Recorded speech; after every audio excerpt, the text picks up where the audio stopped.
It is time. I want to spend a little bit thinking about specifically how I decide where the target of the IK is, and possibly even reconsidering the use of IK in the first place.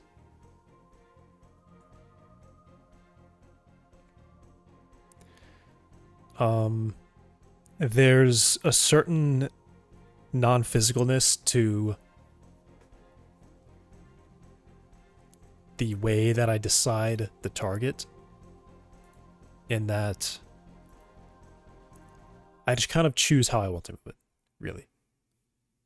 And to have if I were to have a single body, like any shape, whatever I want, to move in any certain way that I want, I could pretty much accomplish that just by applying a specific velocity every single frame. And it should pretty much follow the path that I want. This changes as soon as I add two bodies. If I have two bodies connected, a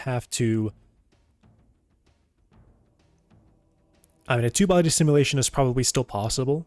It's like orbital mechanics. You can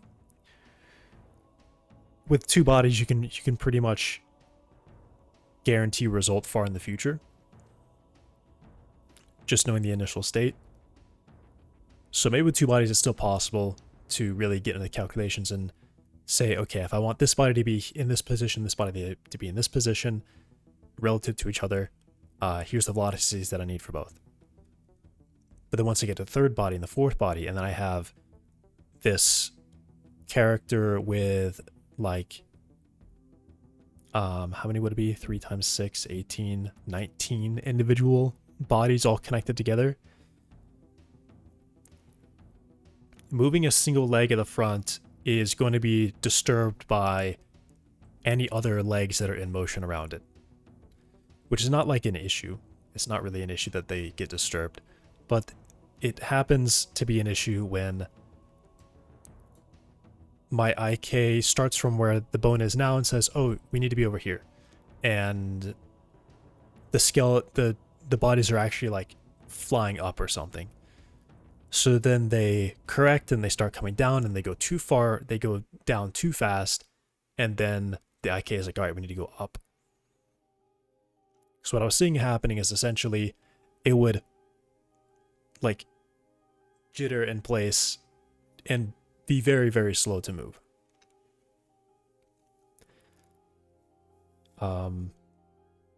So maybe a solution to this is to allow the IK target to travel significantly further in a single step, instead of being, like, what is it? I think 3 centimeters. If it was moving at 3 meters per second, and I have 100 ticks in a second, that's 300 centimeters every second. Yeah, essentially, I'm moving that target about 3 centimeters every single tick. And so this sort of means that the rigid bodies have to be, that end bone has to be within 3 centimeters of the target all the time. If I were to move that IK target further, it gives,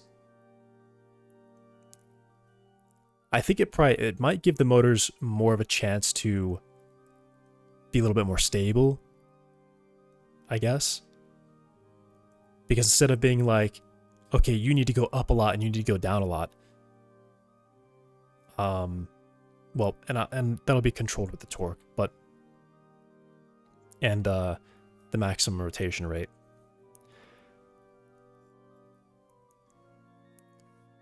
Hopefully it would be, instead of that jitter where we go a little bit too far and then it says we want to go down, and we go down and it says we want to go up, it would be like, overall the target will be leaning it pretty far and say, we need to go down. And so then the next frame, even if it went too far, it'd be like, okay, we're still going down, but not as much as you were before. Because I even see that, I think this is probably a good test.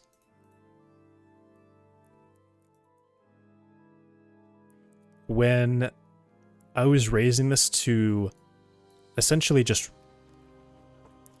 this. When I was taking this and saying, whatever you want to go to half of that, that made it stable really, really fast. And in fact, it was like, it seemed really, really accurate too. The issue is that possibly there, if the target doesn't move enough, then... And yeah. So maybe there's two things here. Maybe I can make this desired motor velocity approach half of the angle, and the IK target can be more like a direction. So essentially, instead of saying, hey, here's the IK target, here you go up here, I'd say the IK target wants to go in this direction, so let's travel that way, like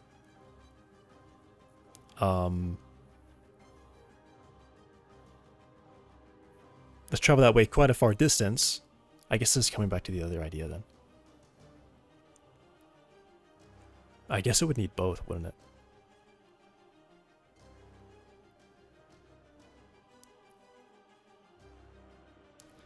I guess I could say the IK target should go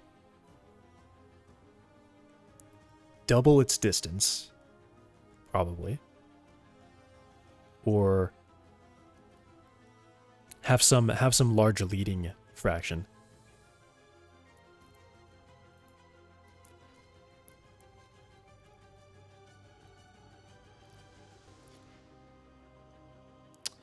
Now I get into sort of the purpose with having it lead only a certain amount is because that's how I pretty much control how fast the end of the leg moves. And I think I don't want the end of the leg to move. I mean, I guess I can still have that. It would just now have to be a combination where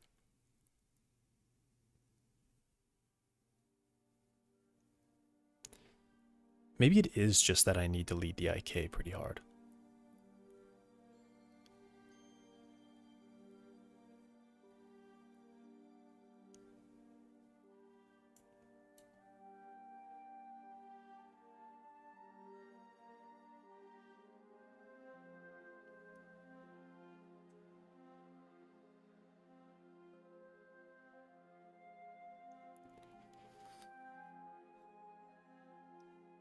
I'm trying to consider where the real issue is.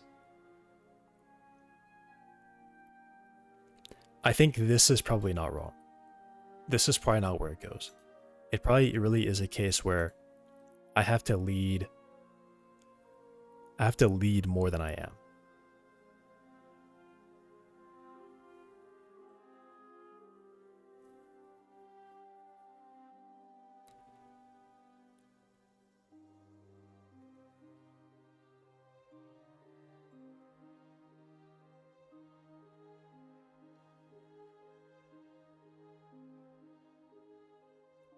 But with that leading, it means... Okay, let me consider this. So, at one point I was just walking and thinking about like how I'm walking. Exactly like what am I making my legs do when I walk? And I noticed that essentially I just kind of place my foot to roughly above the point that I want it to be at, and then I just kind of let it fall. And wherever it lands and whichever way it lands, I don't really care. As long as it lands and I can start putting my weight on it. And I was like trying to see like how precise could I be with landing, and definitely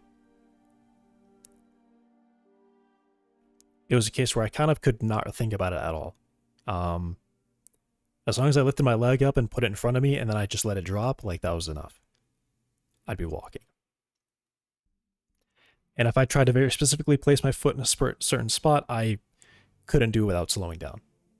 Like it was like the natural thing where it's like I need to slow down and go like very, very slowly to the ground. So if I want these things to move fast, perhaps the IK just needs to say roughly get, you know,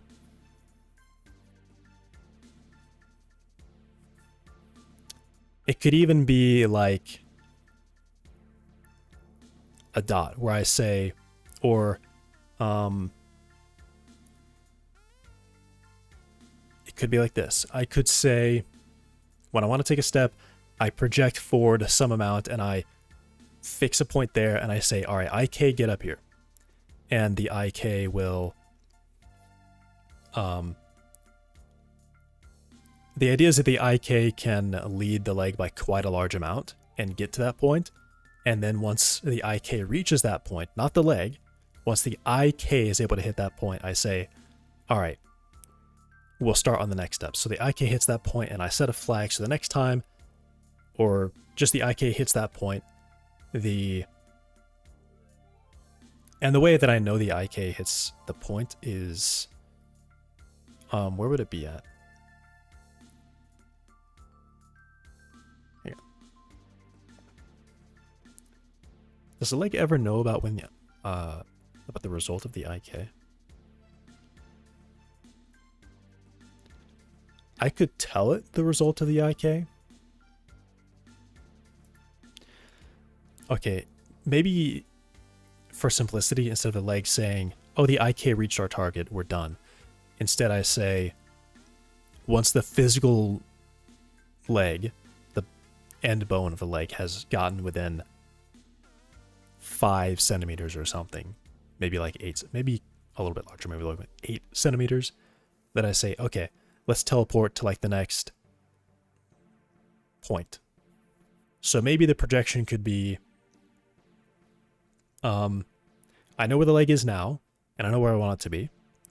And I could say, all right, let's produce 5 points, or 1, 2, 3, maybe 4 points, because then there'd be 5 points total, including the start.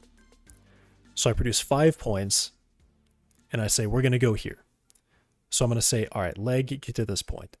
And I guess the idea is also going to be that we keep working towards the next closest point. So I produce the next points that I want it to go to, but there's a case where the leg could go so far that it is like closer to the second point than the first point. And I say, all right, well, let's just consider the first point met and reach the second point. Or something really crazy happens and it's like, all right, we're just going to go to the end point right away. We're just going to make that our next target now. So something like that, that reduces how, because our IK target is so far and the IK should hopefully be able to reach or lead the leg by a large enough amount, it's not going to be continuously telling the leg, all right, you know, you're too high, you need to go down, or you're too low, you need to go up. It'd be like, here's the target. You can approach that however you want. Because it definitely is the case, I think, that the way that I have my, at least the lifting logic, because the way that I do it is I do, looking from the top down, I swing the point around, and looking from the side, I say if we're going to go up or we're going to go down. For IK, where we're like very specifically targeting a straight line, that's fine, but once we have the physical body, then it's like, all right, we're too high, we need to go down. All right, we're too low, we need to go up. So it's like, that target keeps moving dramatically. If it was just a fixed target and it was like, all right, go up here, you know, we're still going up. And if it gets too low, then it's like, it shouldn't be like a hard line, right? At least I think not. It shouldn't really be a hard line. Because in my mind, it's like we're far enough away that our angle, I guess, changes slow. Like, if you consider this is the leg and this is the direction the leg is moving in, this is the target, our angle slowly moves. Otherwise, if we were on the line, it'd be like our target's like flipping like this constantly all the time. So that does seem better. I could produce a list of points. Producing that list of points gives me control over how I want the leg to move, which I think is really important. I would like to be able to decide that. I don't just want to say, all right, here's the curl, here's the joints I've got, and then like go in super hard mode and try to program in every single individual joint to do something specific and just make it impossible to add any styles to it or make it move in any particular way. Okay, there's my idea. I can give it a list of points, and the target is always at one of those points, and once the end bone is close enough to that target, I say, all right, cool, we reached it, go to the next one. Or if I pass it and I'm going to end up closer to a future point, then I say, okay, that's our new target point, drop the old one, that's our new one, right? The boundaries need to be wide enough that when we get to it, we're not, we set our next target so that we don't get so close that we start getting into that like unstable, like, oh, my leg has to be at this specific point in space, I need to get it there now kind of thing. And instead just like, you know, one location to lift, second location to land kind of thing. And then I think I need to make it so that I think if I can get the motion in the air to start looking good. Yeah, okay. This is the other thing. I was thinking, before I stopped yesterday, I was thinking, all right, you know what, let me just go in there and start on the ground spring. And I'm like, okay, I really want to do that because that just sounds dumb. That's not going to fix it, right? It's going to make it land and maybe look convincing, but it's not going to fix the fact that the leg can't even like move at a reasonable pace through the air. So I think that's it. I can specify a list of points, or more, possibly even more, is just like a spline, and I can find some way to mathematically fit that spline to the endpoints. I wonder if that, okay, that sounds like a cool idea. If that's possible. And giving a list of points should definitely make that more reasonably possible to do. Even just a start, even just here's where the leg is now, here's where the end is. Draw my custom path that I want the leg to make through the air and like have this baking interval. So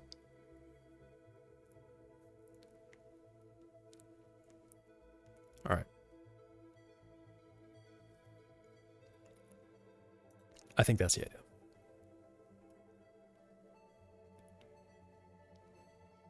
And that can definitely reduce the calculation for walking as well. Instead of every leg having to compute 2 centimeters, 3 centimeters forward to a point every single frame, it could be the leg just recalculates and just checks, hey, where am I now? What's the closest point? Okay, it's still the next target point. All right, just leave it there, right? This doesn't mean I have to go into the IK and make sure the IK is leading far enough and is... I may not even need to make it lead very far either.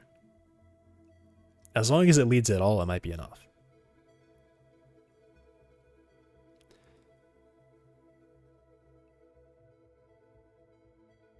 So I may not even have to consider that.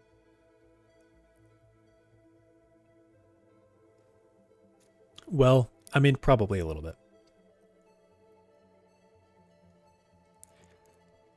It may be the case that leading further is usually going to be better,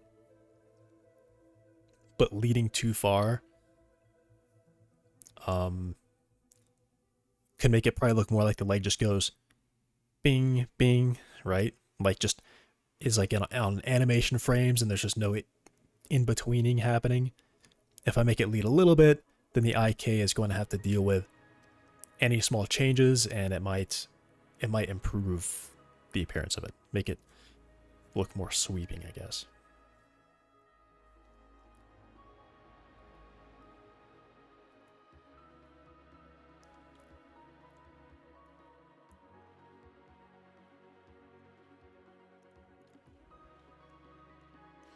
I'm also thinking I may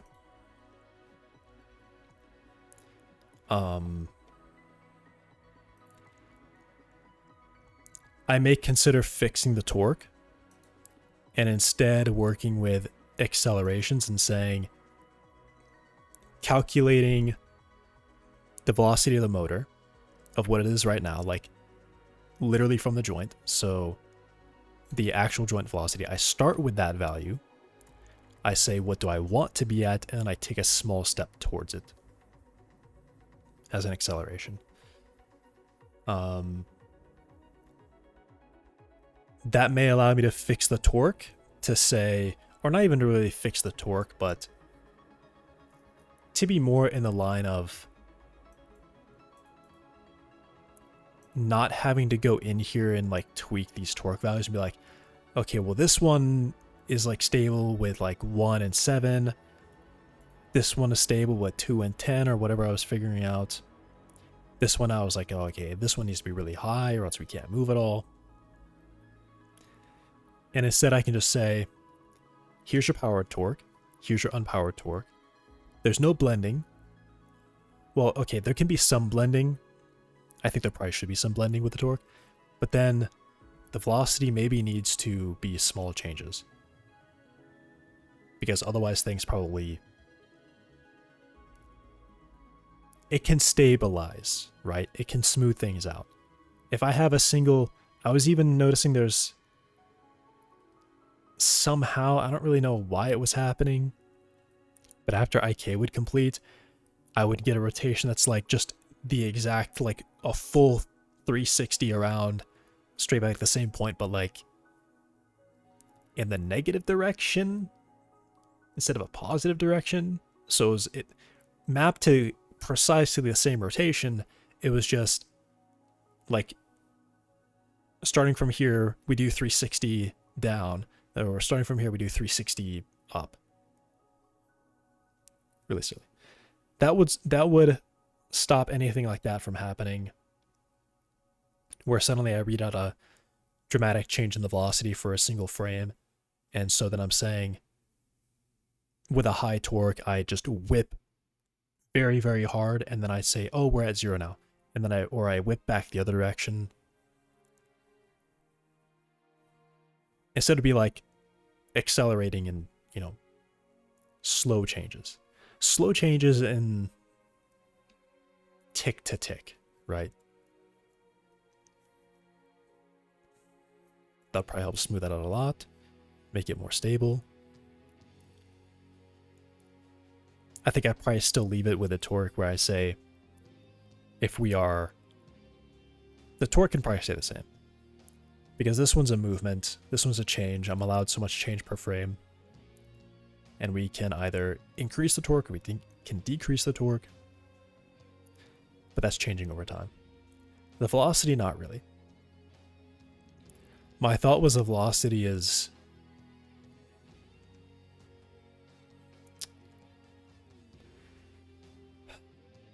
that the torque was going to handle that. But I think it's more... the torque is in the sense of how rigidly can it stay at its target velocity. Sort of like a spring. I guess if I think about like driving a car, if I want to be at 90 miles, if 90 is crazy, maybe kilometers. If I want to be at 60 miles an hour and I'm in my driveway, I'm probably not gonna slam the pedal down and like just say, well, the car can only accelerate so fast, so I just go to the max acceleration it can handle. No, I'm gonna like, you know, slowly do it, right? And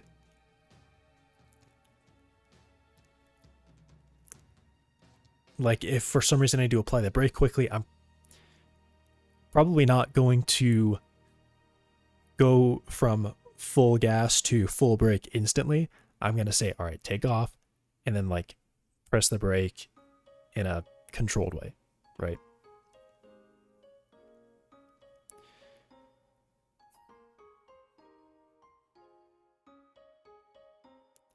So yeah, I should probably also make it so that the velocity has an acceleration rate.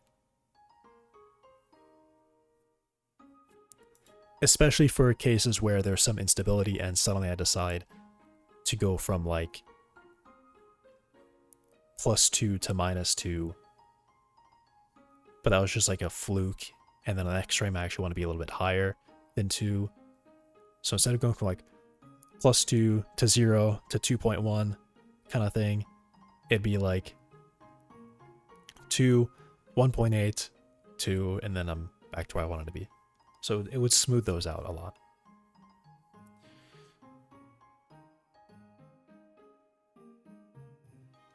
And then I can probably leave torques that I think makes sense.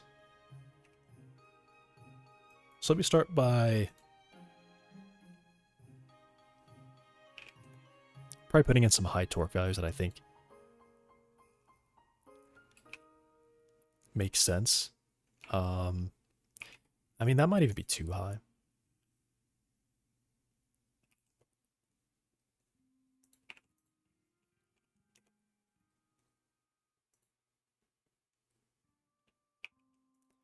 Because I think that really, these have the torque to, and probably the femur should actually be a bit higher in general. Because that is moving a lot of leg.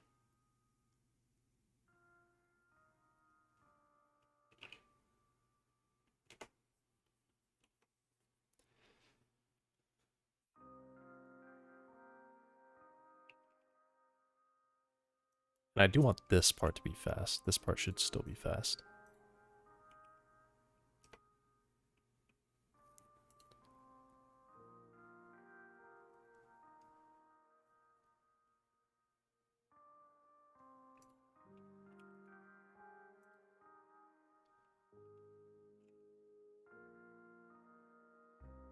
It does still have to be enough to control it. I think I determined that 7 was about what it needs here to do anything. So maybe I'll say probably what I think it needs and then double that. This one, I mean, technically, I think the tibia can actually be weaker than you might think, because if it pulls in, it's kind of getting help from that other leg joint, because it's just more like pulling it in and not really rotating the whole body. But it does have to resist that pull.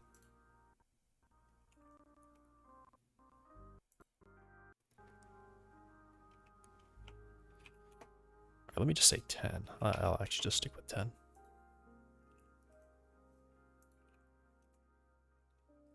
But then here, this one actually does have to move everything all the time, and it also has to resist motion. So it might be that this should be probably like 20 and 30. And then I'll say 1,000. 100 would be 1 every tick. 1,000 would be 10 every tick.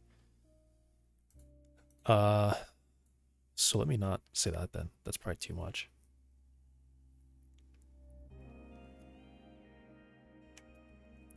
$200, it has to go 10. That would be 5 frames.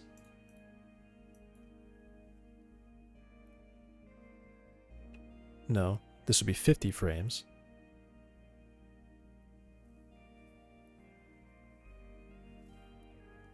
Okay, 100 means it can travel 1 in a frame.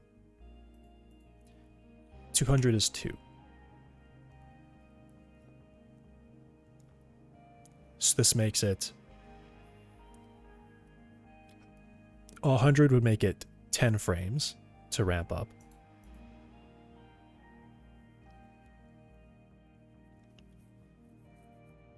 Okay, yeah, maybe I should say that then. 100 is 10 frames to ramp up.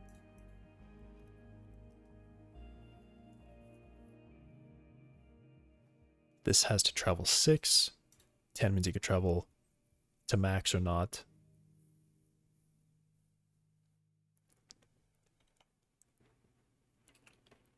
So this would take 6 frames. Maybe this is fine then. 100.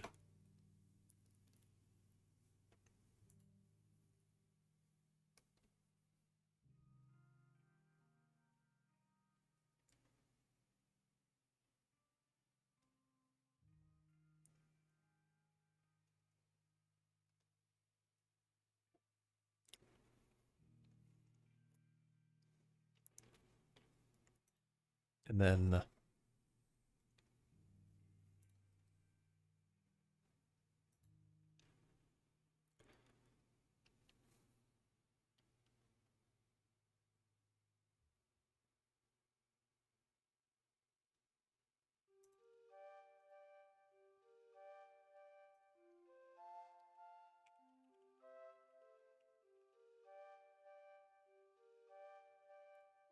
this would be in degrees per second squared.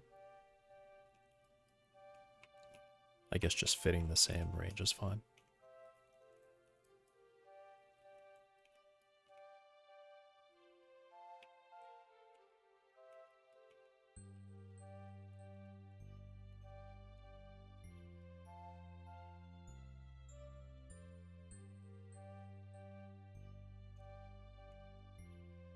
And then I'm pretty sure I have an acceleration somewhere.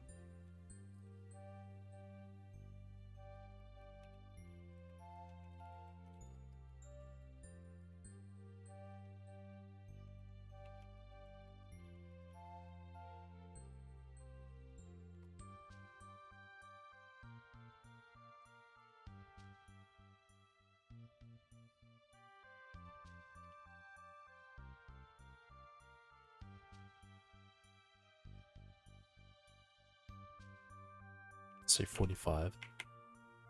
Not sure yet.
What's the what's like there's like a technical word for vibration.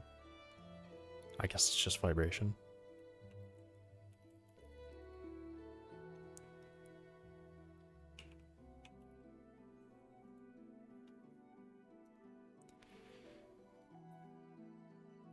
So now I have this motor torque delta. Now I can bring back the motor velocity delta.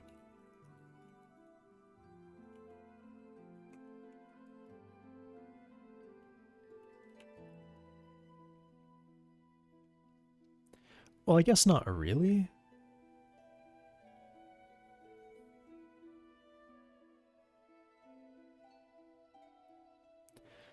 But I mean, I suppose it could be fine.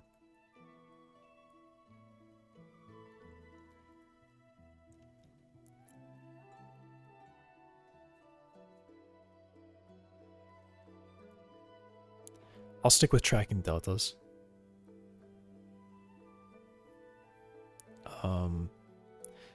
Though because I know that I am working from the ground velocity and not whatever the motor velocity is, or from the actual velocity, and I'm changing that,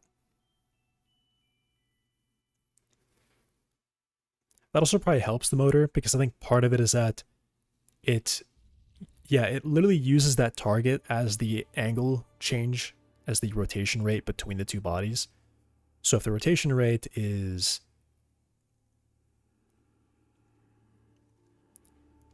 I mean, it essentially helps to say, yeah, here's how much we're turning.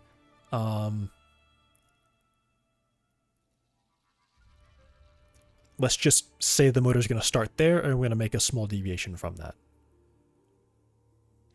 Remember looking at the code, that's what was happening.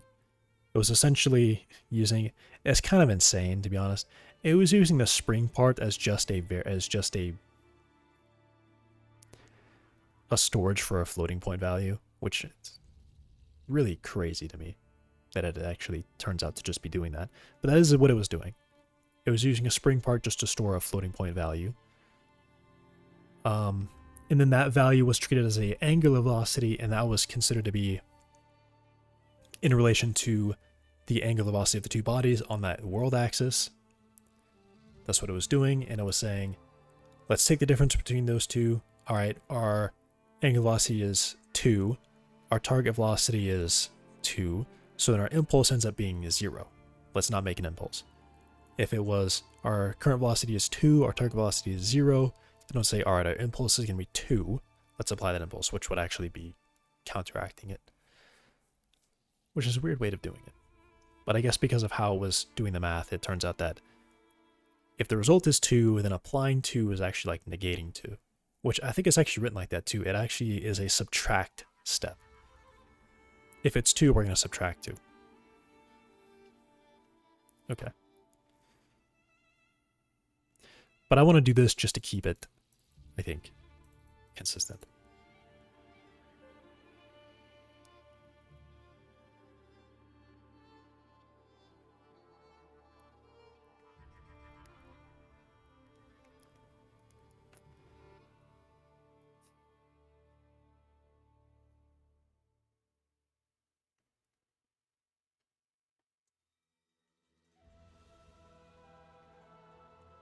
Well, it's more like the velocity and the torque delta are limited to a value, right?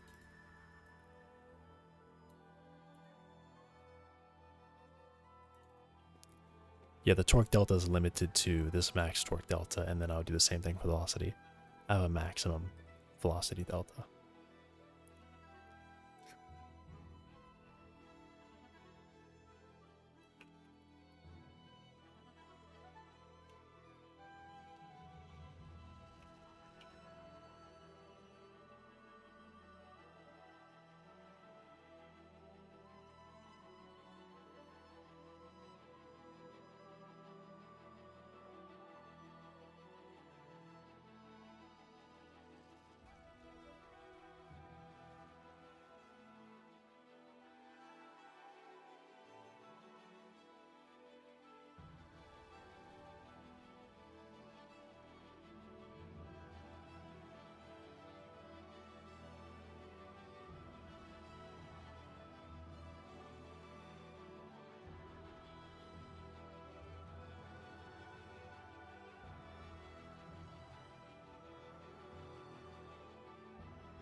This one actually clears them.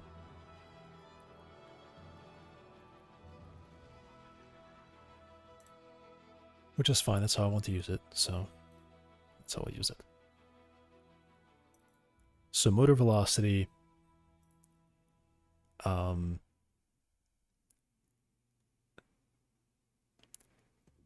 I said, the way that it's actually stored internally is just, let me look. Let me be totally sure about that.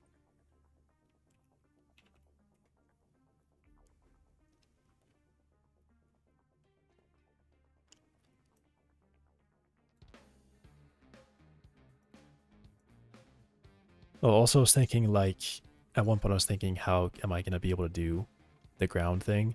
And I thought it would be nice if I could just lie and tell the, tell the physics sim to pretend like a collision is happening between two bodies at a certain point in space. But Seems like there's not really a way to get that to happen. It doesn't even seem like physics lets you, doesn't even seem like Jolt lets you do that.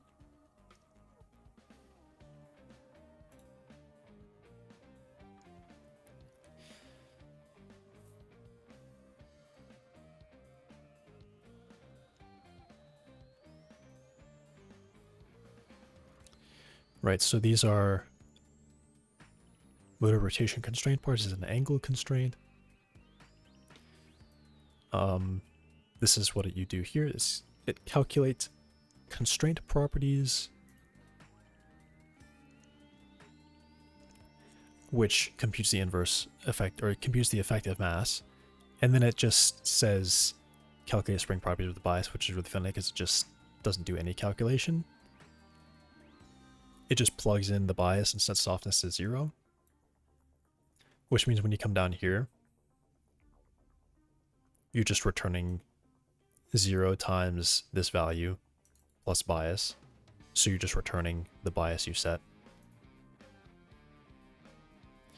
Really funny way to do that. You're literally using it as a storage for the bias. But that's what that does. That is what it does. It sets the rotation axis, and then it sets the target velocity as the negative value.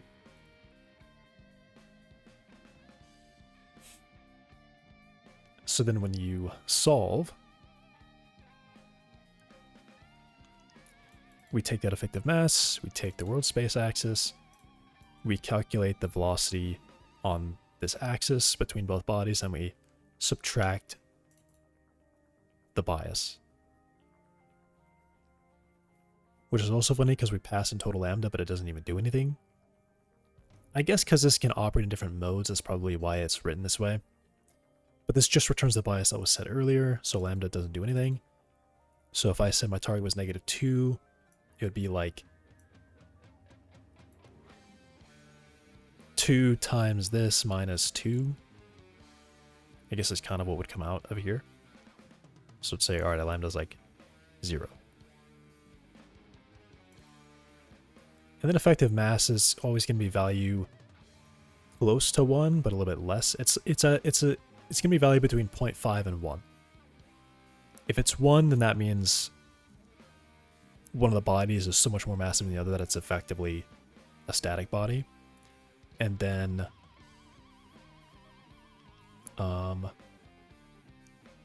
if it's 0.5, then that means both bodies are the exact same mass.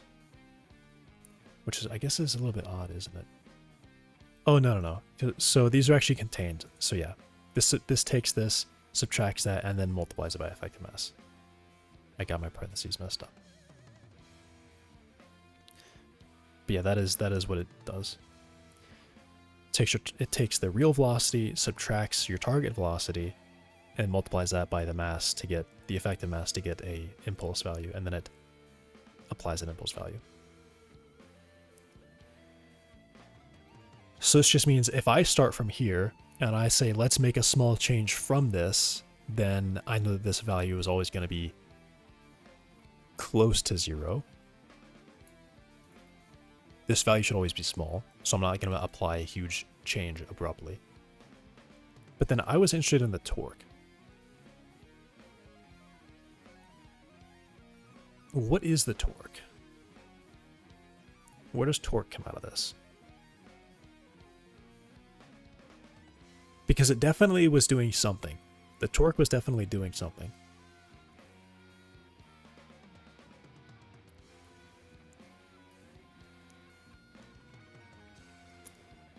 Could that be the lambda values? Or the limits?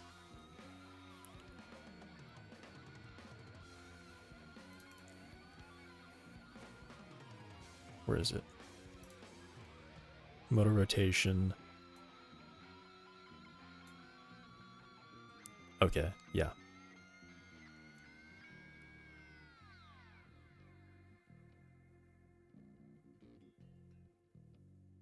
The minimum torque limit, the maximum torque limit.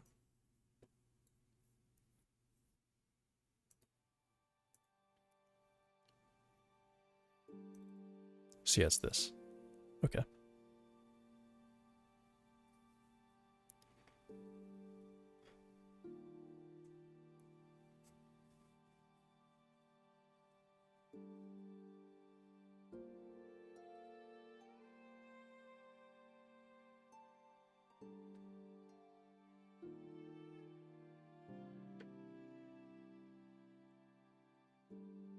Like someone just poked my arm.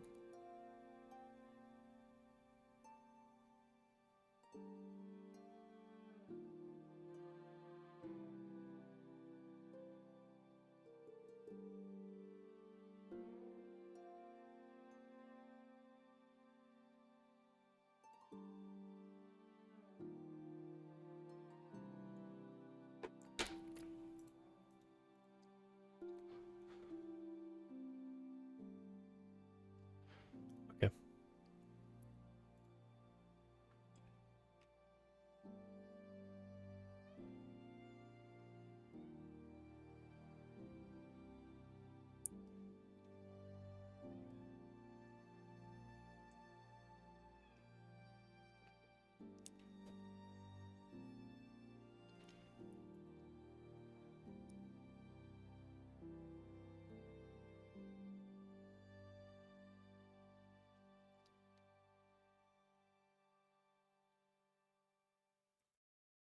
So yeah, I don't want to start from motor velocity then.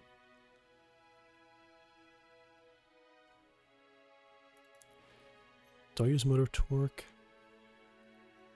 I use this one because that's sort of where it's stored. I guess that's how this is where I get it from. But velocity, I don't get that. I don't need that. I assume my velocity is the actual velocity.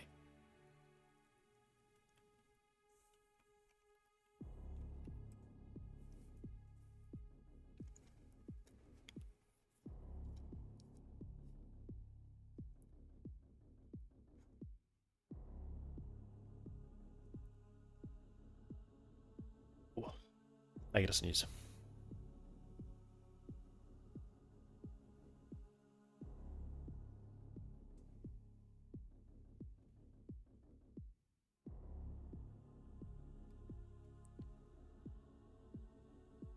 Okay.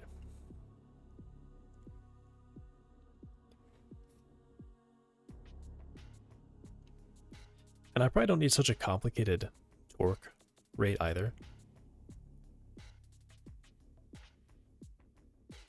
I think I still want to let it slide around.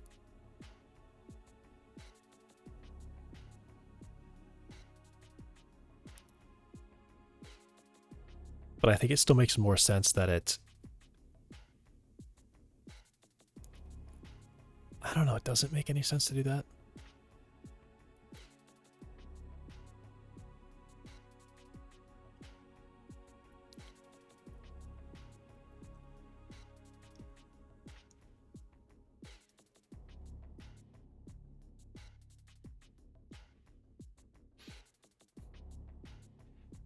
I mean, the way that motors, like a gear motor, I'm not entirely sure. Actually, the construction of a motor and what it, where gears fit in this and what really happens. Maybe I should know that. I should probably know that, shouldn't I? I should understand what torque is and what's a realistic thing. Because if I'm just doing this and it doesn't make any sense, and it's just like makes it behave strangely.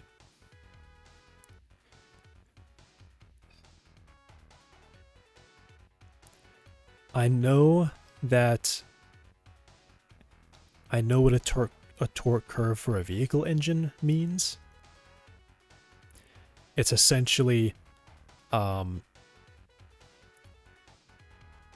it's an RPM, right? It's an RPM to torque.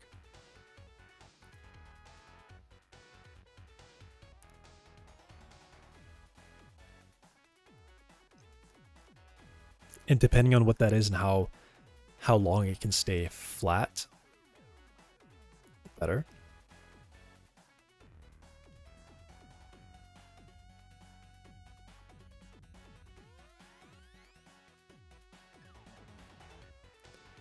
So does it make sense for... I mean, I guess it could be the same way then, shouldn't it? Maybe instead of measuring the difference between the velocities, I just take the desired motor velocity and say whatever that is maps to a torque value instead of a difference.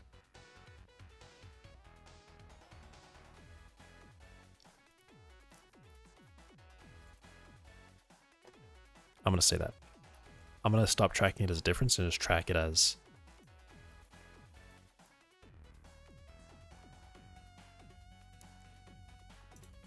and I do happen to know that it is more like a square root kind of shape.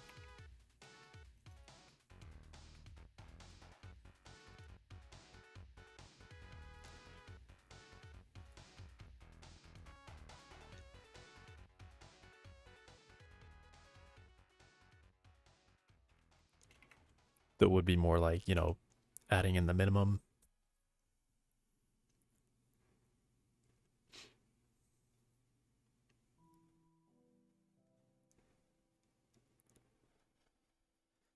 Though I don't know, maybe it would be more like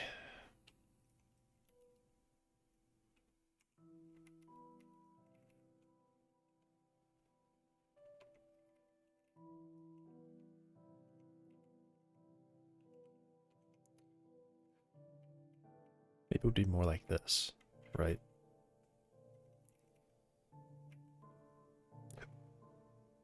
And then let me do this.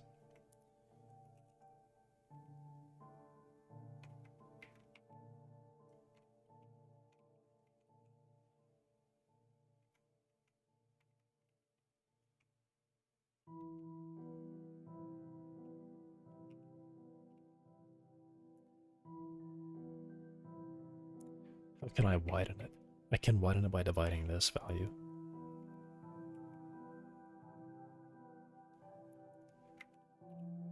Can you make it pi?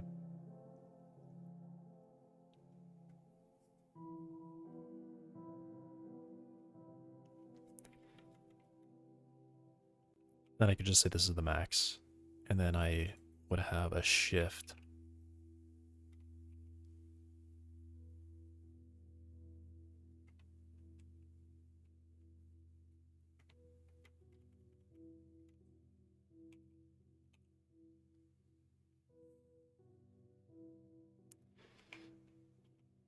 Though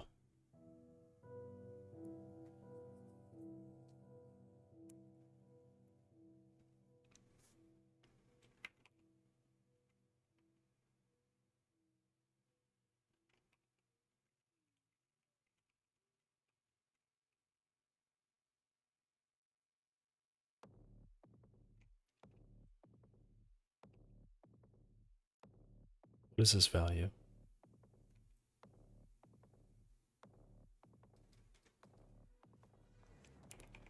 I guess I can just do this and see where it intersects.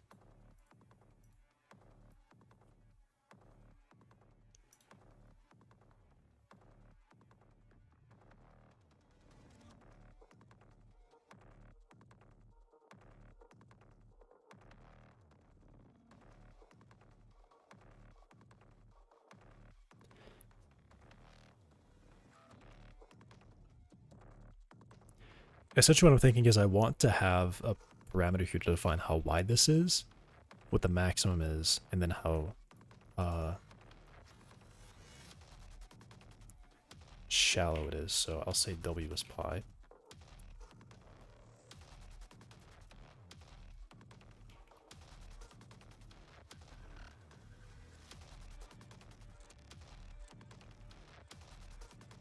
I'll say this is M.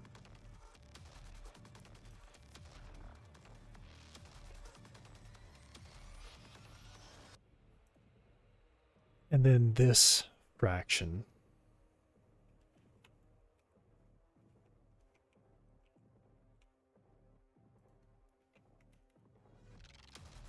and then I'm going to figure out what exactly these relationships are.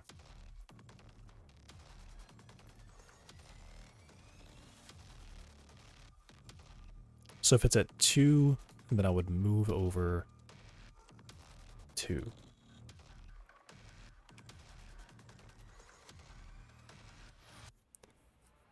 So what if let's just start with 1. What does this mean? -1.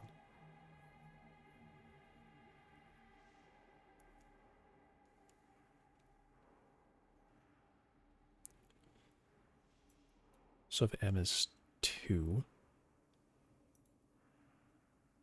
I guess 4, this would be 2. So is this a square root of that?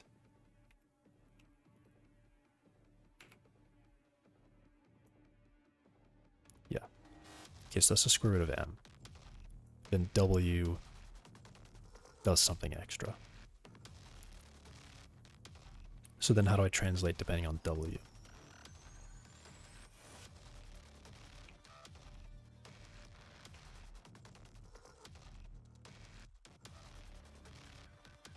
So w was 2.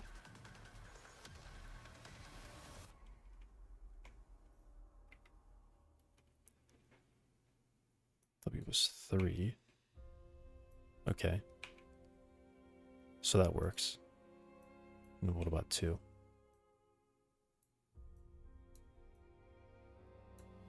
Oh, there it is. Okay. Now what if I do something crazy like 7? Okay. So is this supposed to be to the power of 1 over s?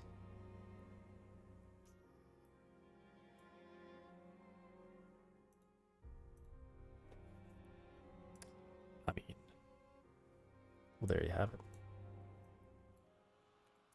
Alright, so pi m.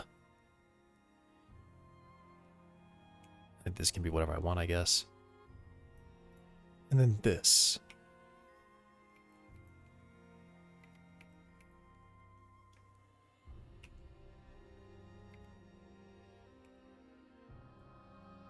So this defines how steep this is. So what if I said 2 pi?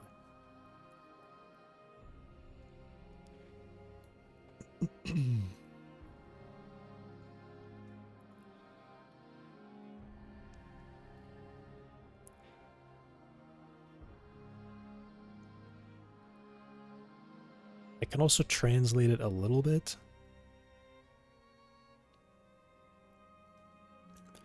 Also for this, should this be like that, right?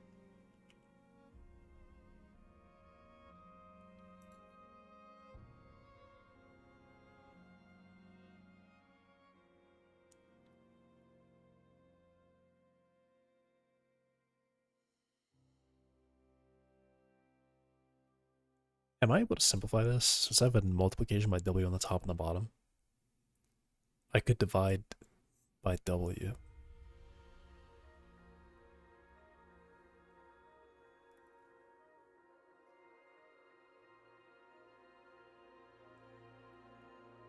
That would just do the exact same. That would actually not change anything if I were to divide by w, right? Because this would go away, but this becomes 1, and this whole term becomes over w, so I just end up with the same value back.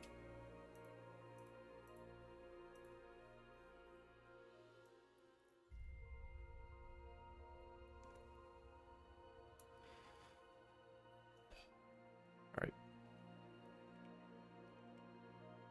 I probably want this to be more. Now I show my face? Yes. Hi, Danilin.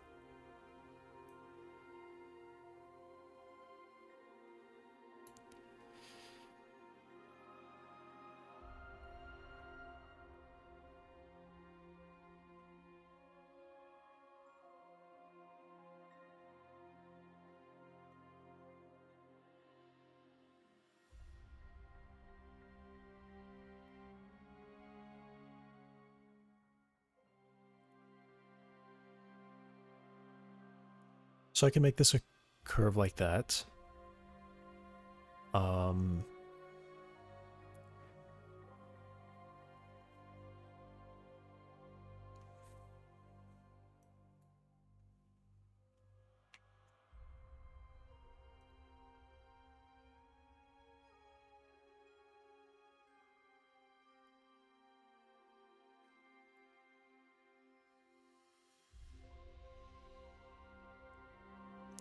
This could be determined by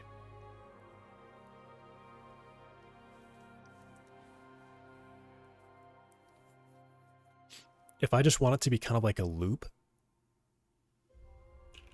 This could be pi over 2. I'm just going to mark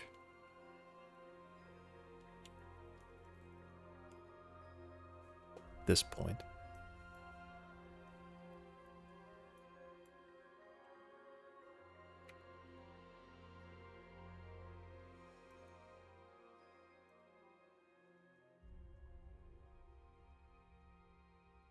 Because some of these both are just like the precise the same point. And I guess I can just check what this is by doing.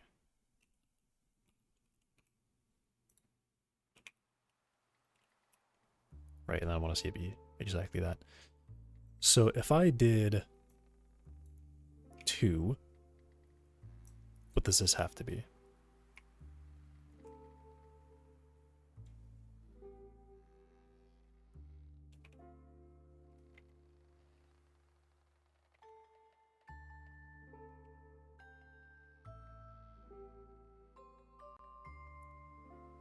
I don't even know what that has to be. Because this is that value.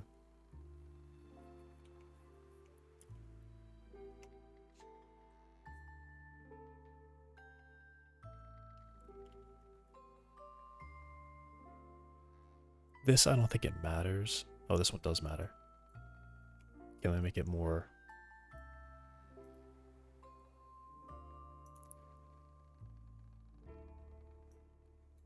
easier. So this is 1. That's definitely pi over 2. This is 2.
What is that?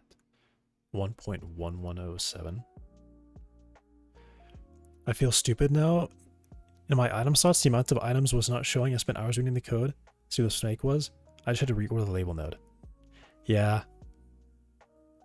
That sucks. That it took you that long. I mean, I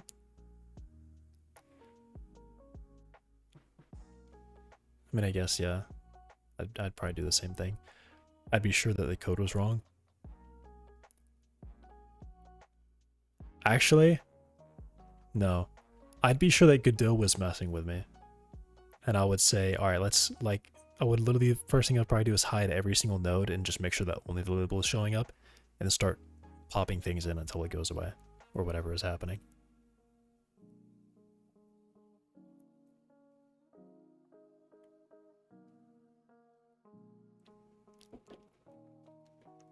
What is a 1107?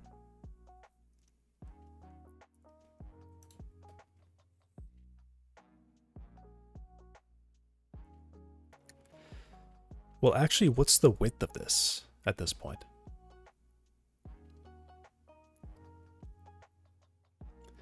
Because it should just be half the width.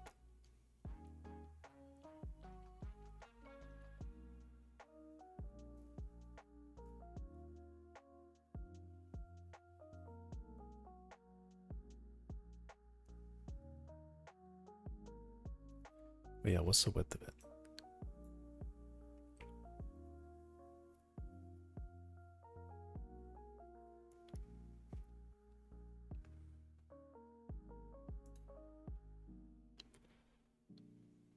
141421.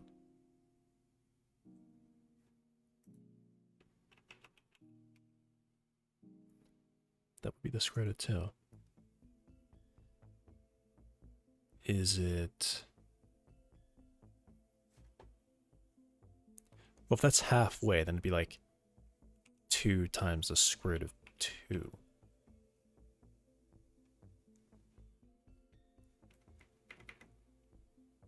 Divided by 4. 2.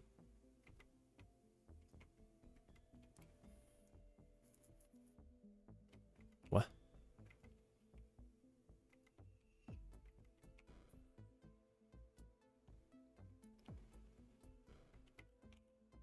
What?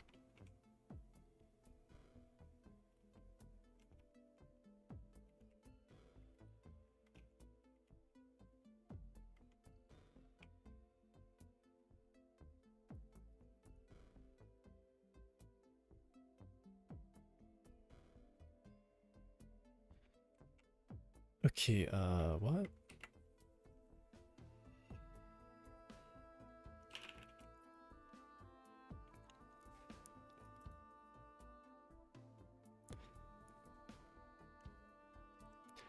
Hey, Zakrip, what's he doing? I'm trying to do some math here.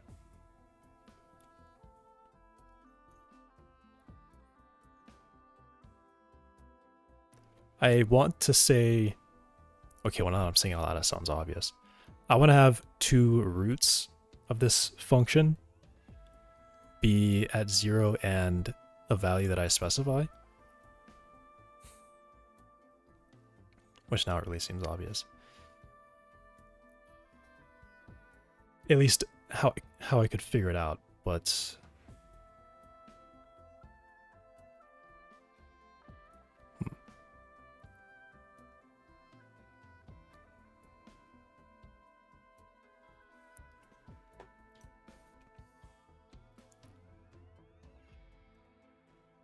One puts it at the square root of 2. 2 puts it at...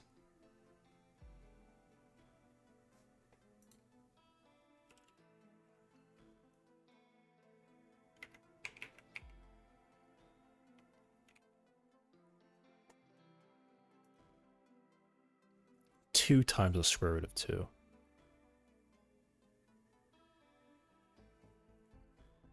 Okay.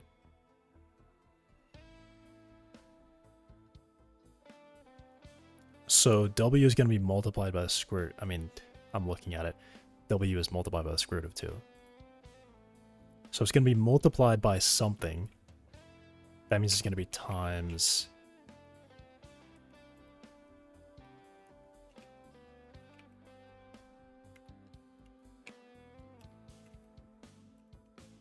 Right? So now I'm at 2.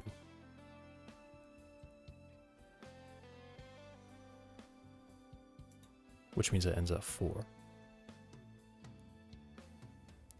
So I want to convert 4 into pi.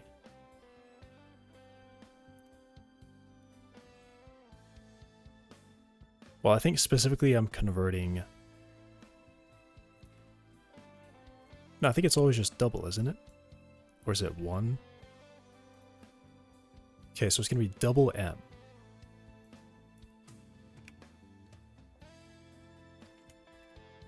So just to check, this would be 2 times the square root of 3.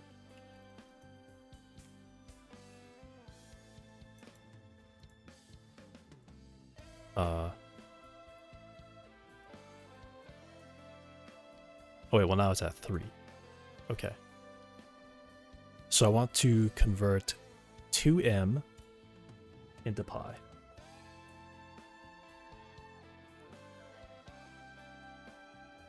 So is that just pi over 2m?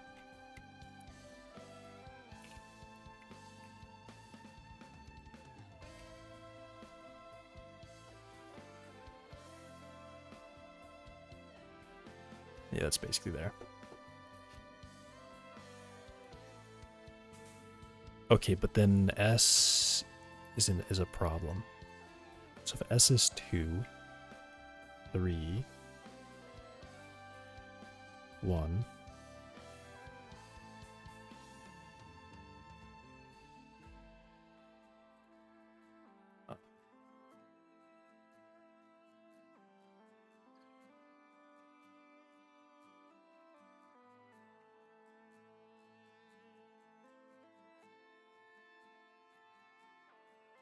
Is this supposed to be SM? No.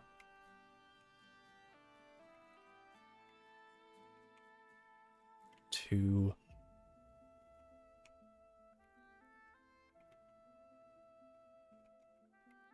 Wait, what?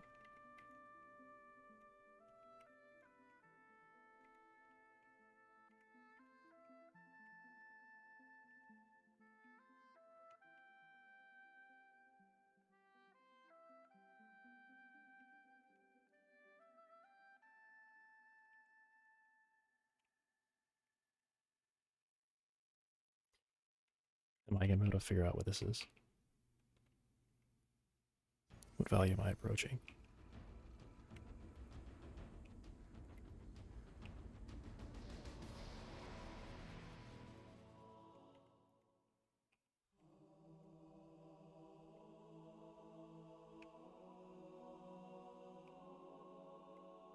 I don't see it yet. But I think one of these fractions is just going to hit it.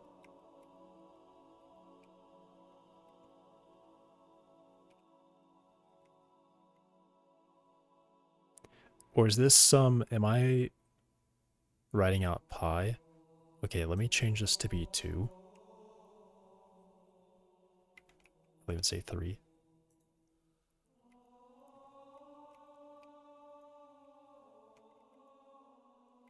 I'll just start over.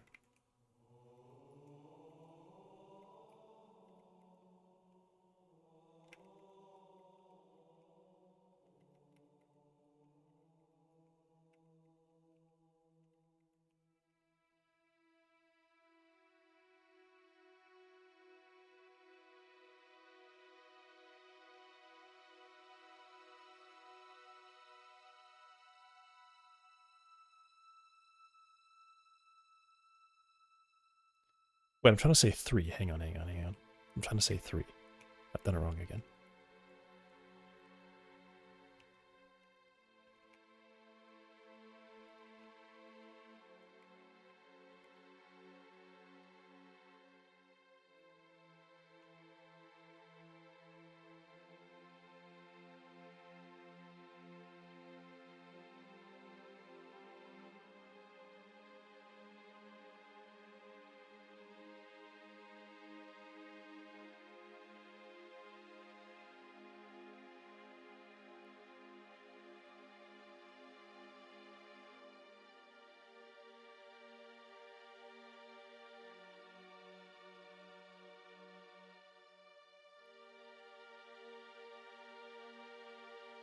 What is this value that I'm writing out?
Okay, this is really precise. What is that value?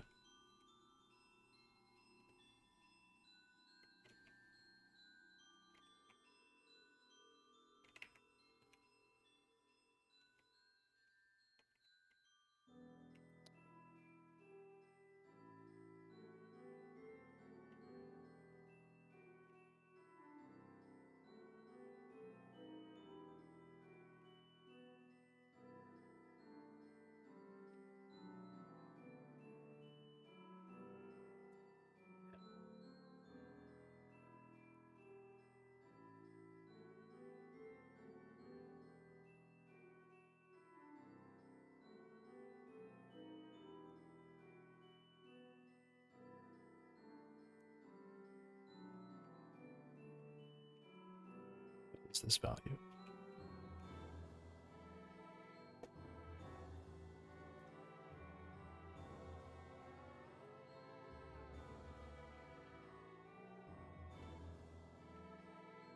Check disk Bob.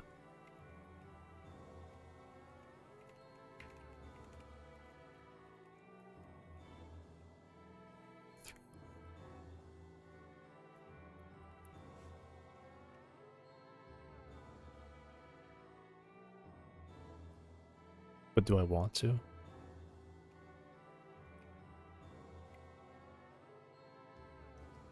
Three, 1, 8, or 1748.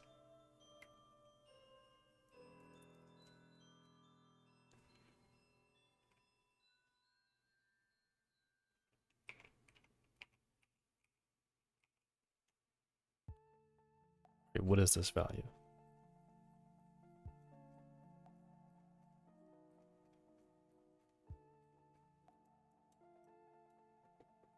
Is it more of a multiplication of this 3 out the front? Let me write this. No complaining. I'm going to complain.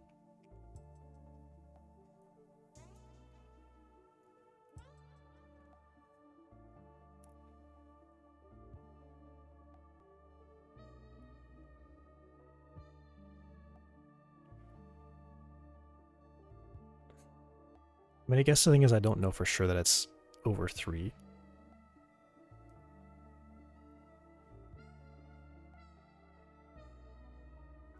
Okay. I mean, yeah, they definitely wiped that.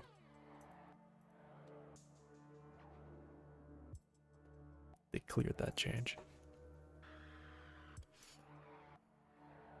Okay, so this is a value just below 1.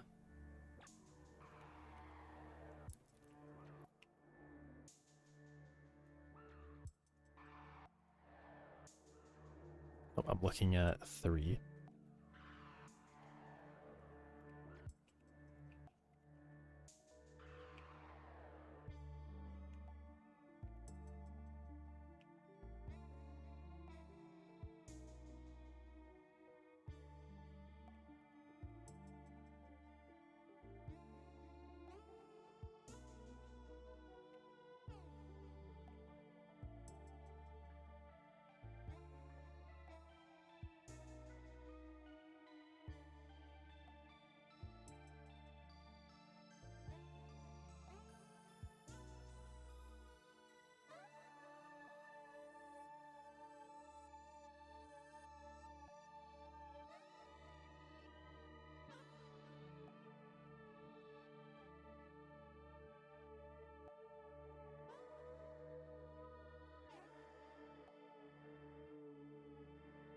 That's probably enough digits. Alright, so what's that value?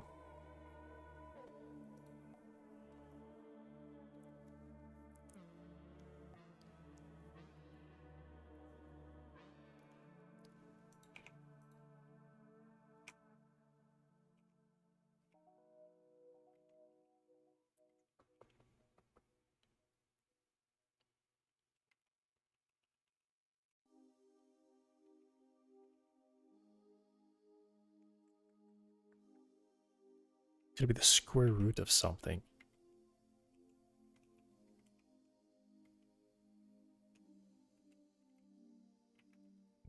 What is this value? Ah, what is it?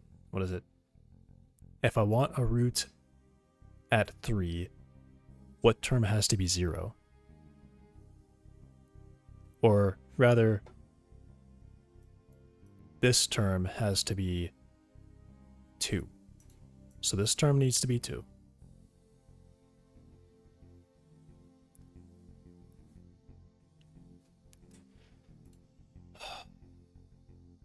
Just gonna start solving it.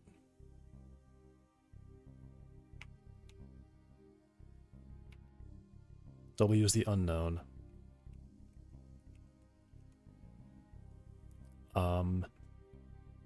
2 the cube root of 2.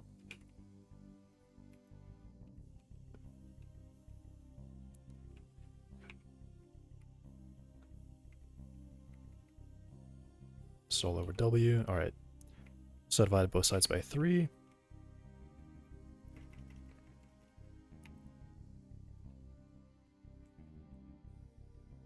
I'm going to drop the absolute value because I don't know how to solve for that. Multiply both sides by W.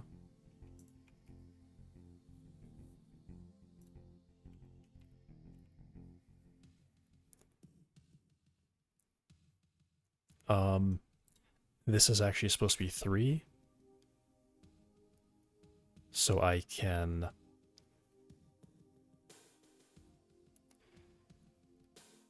This shit is called Painter's algorithm. What?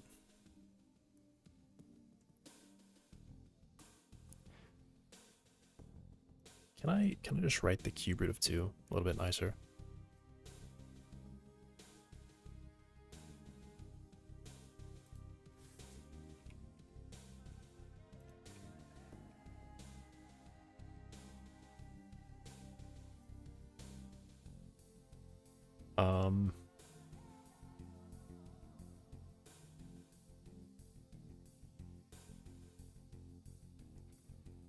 Dividing? No, I can't divide yet. Let's move. I want to move the 3 to the other side. So I will just subtract 3. And then I'll multiply everything by -1. So this becomes positive, and this will be 3 minus 2W. I guess I actually should have left everything in terms of M and... Let me start over.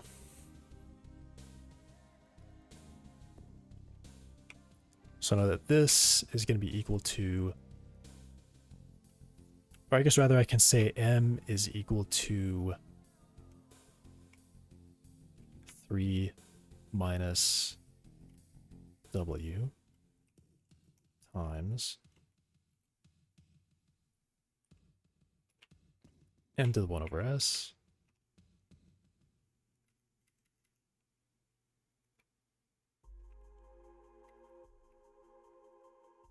Let's group the bars.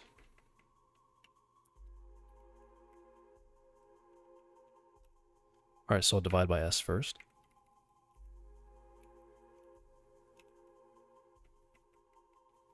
Then I'll multiply both sides by W.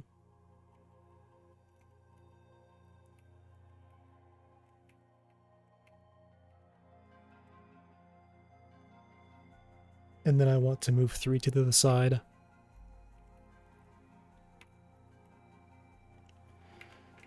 This can also just be thought of as being no,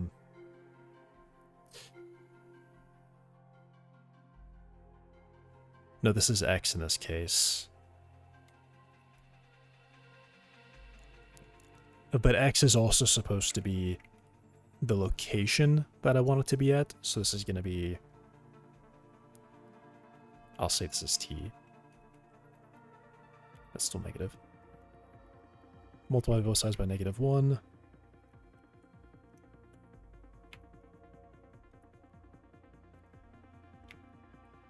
So what exactly am I trying to get out of this? I'm trying to get the value of W. I want W to be on its own. How can I move W back over?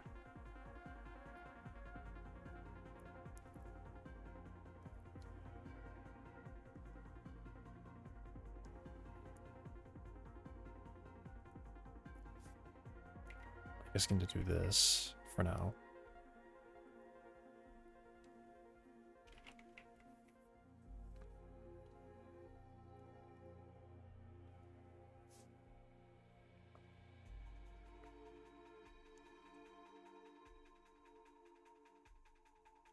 Wait, how can I get these W's together?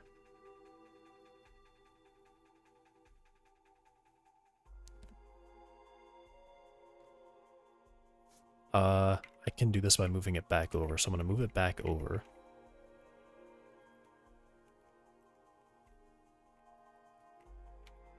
Whoops.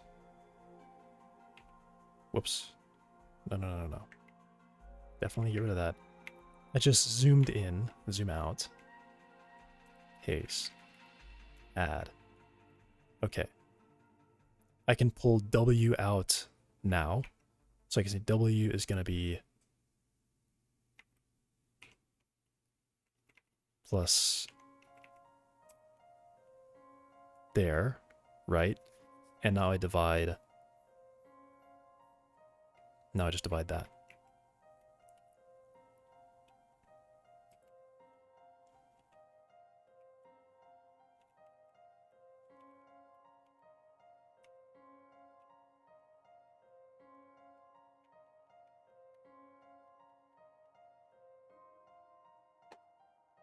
Okay.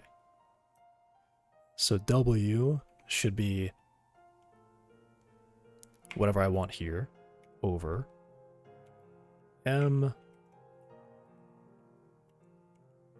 1 over S plus M over S.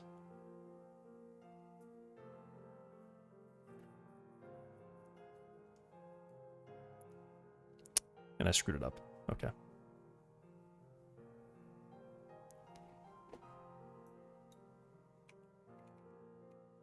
I really screwed it up. Ah.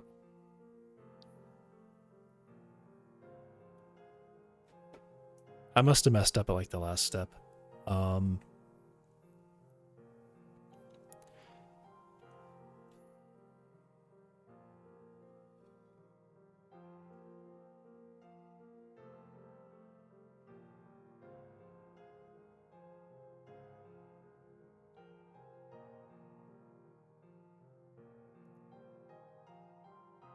Okay, let me try again. M should be equal to this term. Which means X will be my target.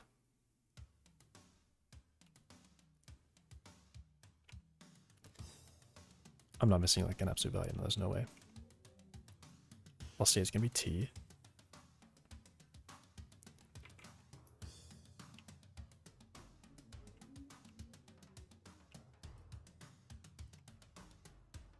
I might have messed up when I did, I don't know, one of these fixes or something to it.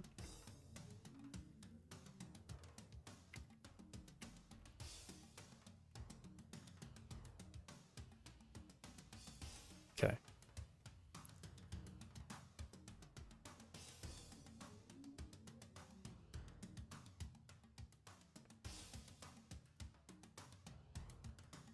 So I want this to be equal to M. If this is equal to M, then the result is 0. Start by dividing S, both sides.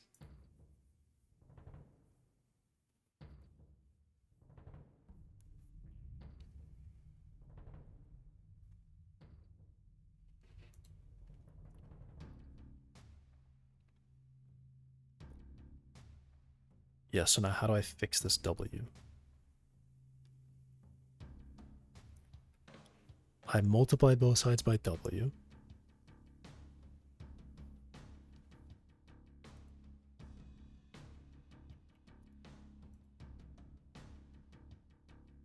And then Now I think I want to subtract this from both sides.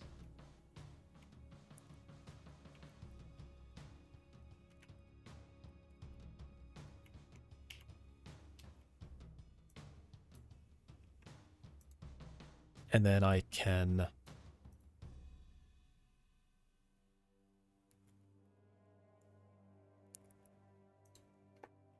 think of these as being like this.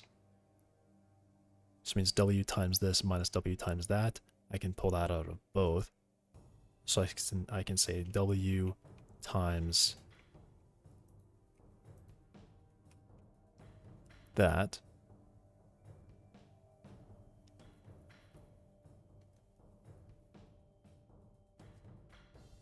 So is it the minus? I guess it might be a sign was wrong. Okay. So now what I'd like to do is I'd like to... This is still a multiplication here. I can't do divided by that yet. And we have something to the other side, so I'm going to subtract t from both sides.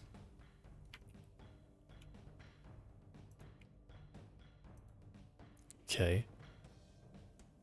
And I'm going to divide by this term.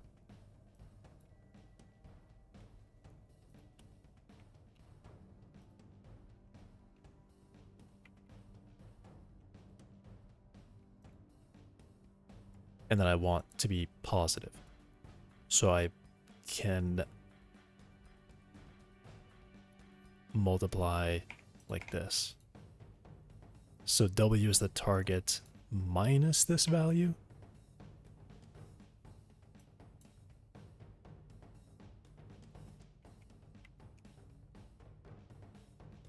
What am I doing wrong?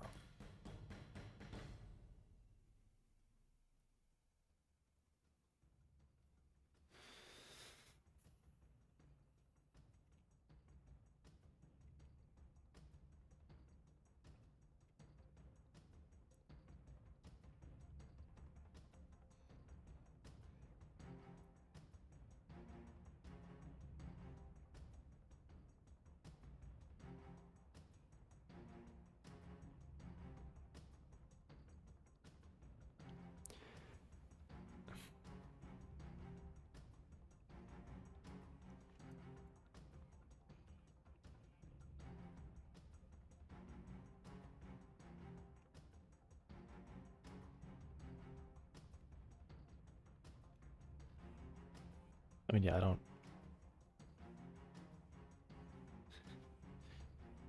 What am I doing wrong? Is the absolute value really that important?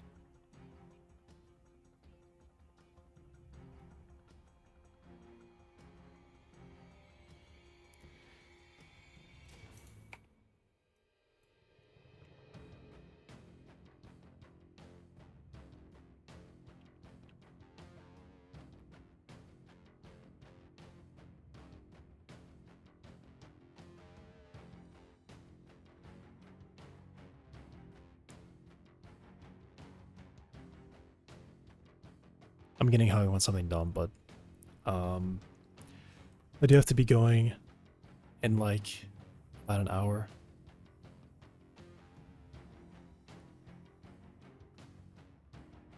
I really want to figure this out because this would be a nice way to parameterize it.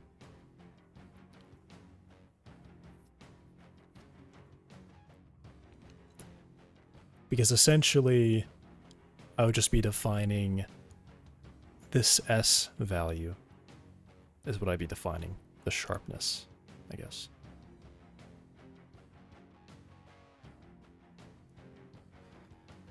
Yeah, I don't get it. I don't get how I did that wrong. I mean, what part of this is wrong?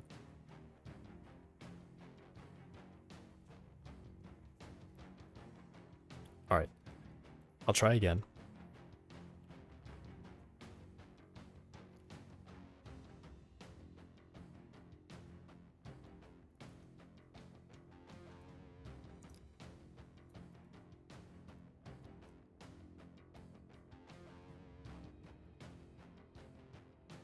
I'll try to leave the S in here, or the absolute values in here.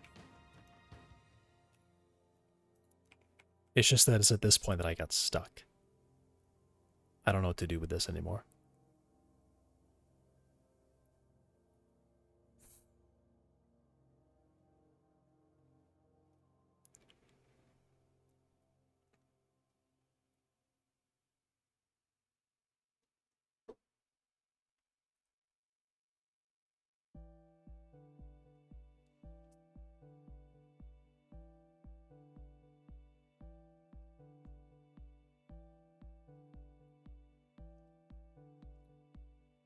Yeah.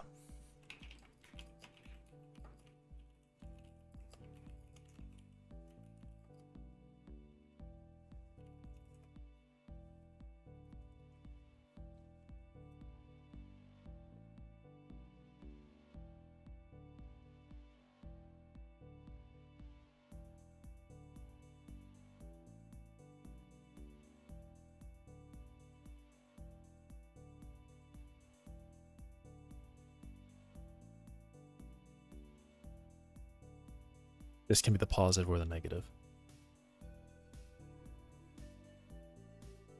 So then how do I say that I equate it to positive and negative?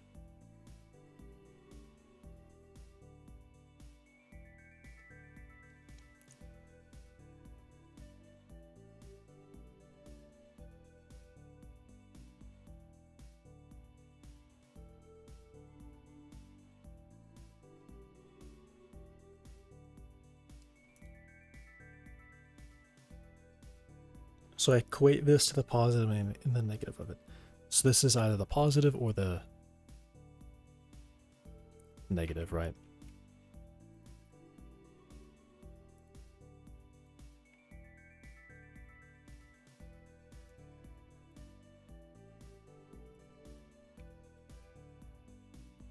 So I have to solve for both.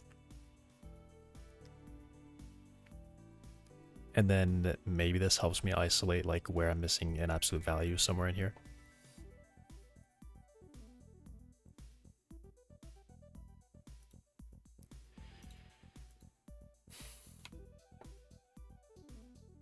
All right.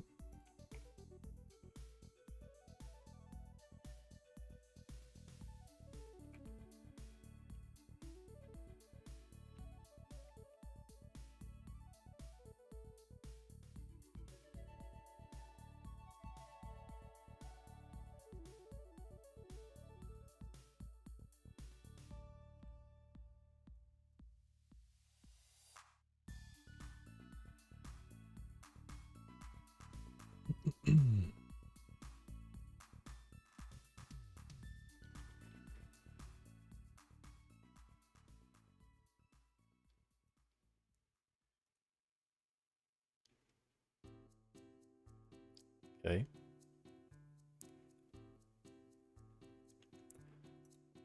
I will, yes, I subtract X.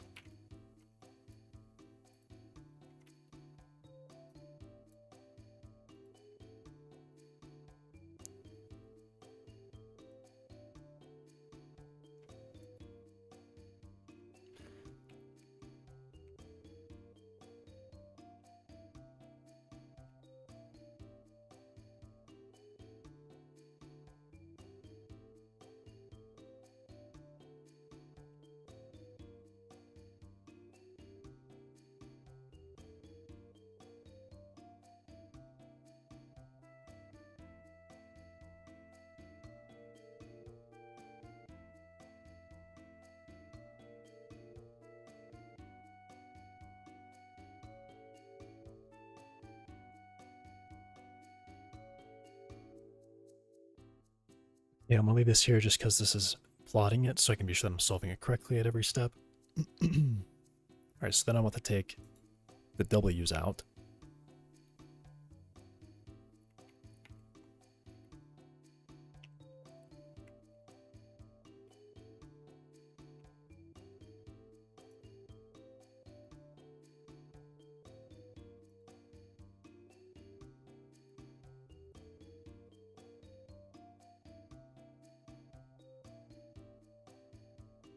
Did I just do that?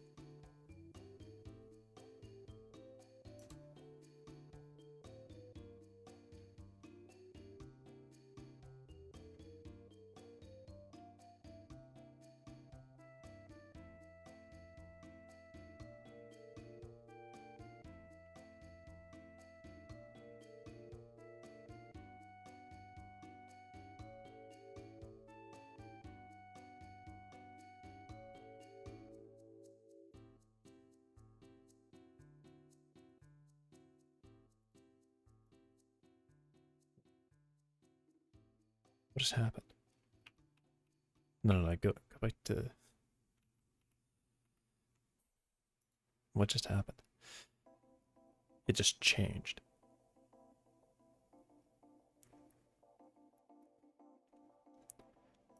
So I want to say W times...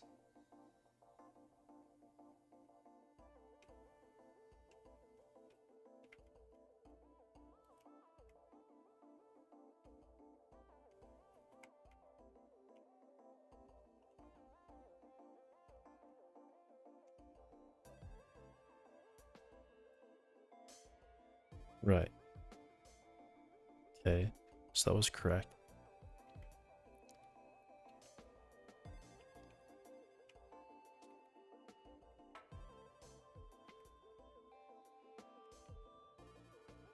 Alright, I don't know how I messed that up earlier. Alright. Now at this point I would just divide this to both sides.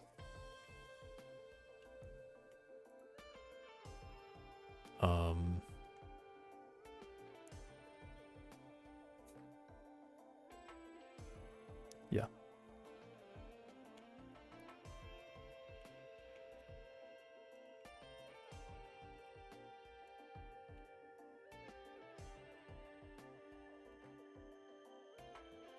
Okay.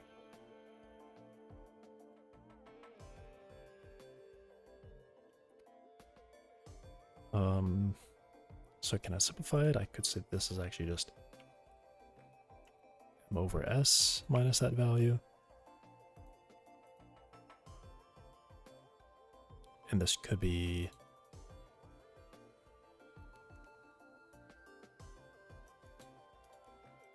Okay, I'm going to duplicate this one. So I can try to...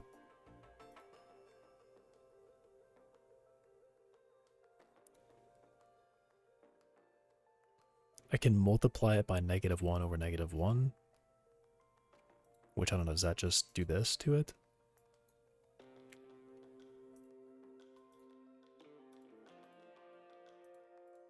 Okay, it stays the same.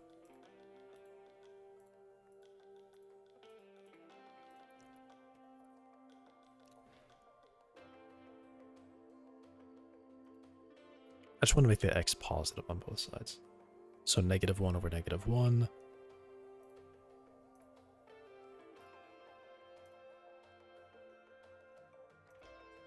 It should just be flipping the sign of all of these.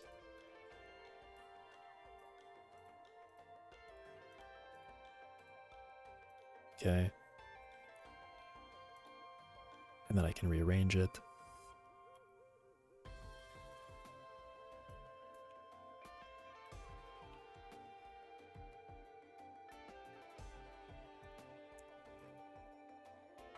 Alright. So this technically means I can do an absolute value of... Wait, where does this mean I could do an absolute value? I see a positive and a negative value.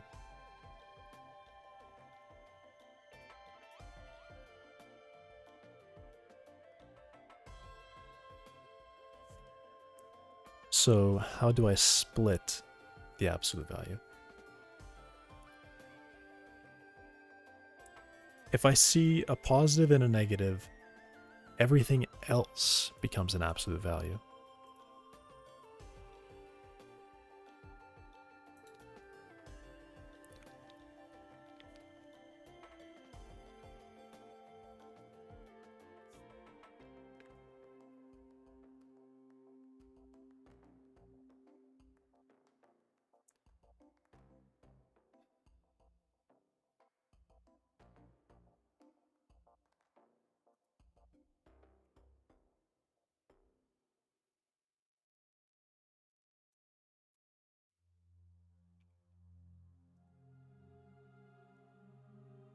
So the result is to try both of these ways.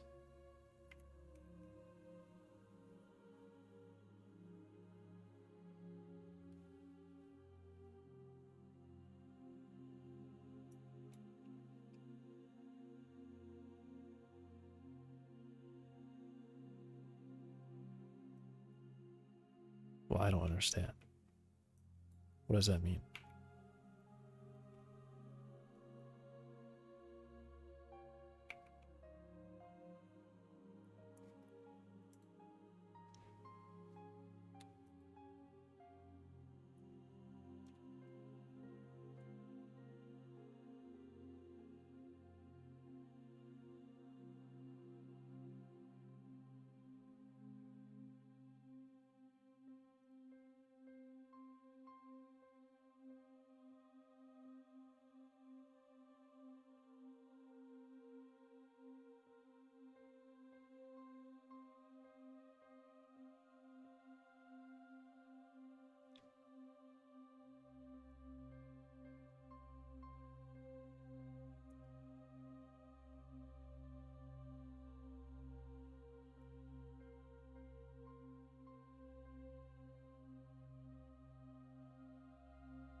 Okay.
What is going on?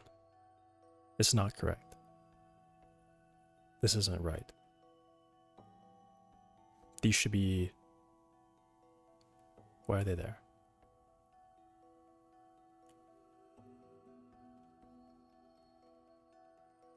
Because it's not 0.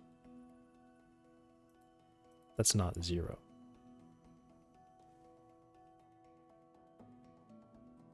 What's missing?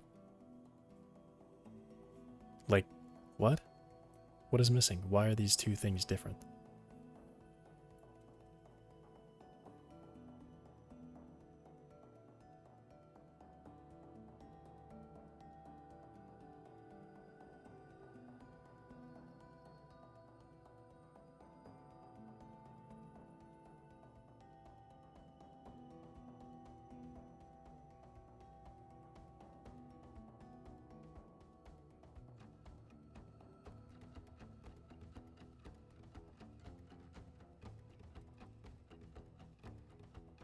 What am I not seeing here?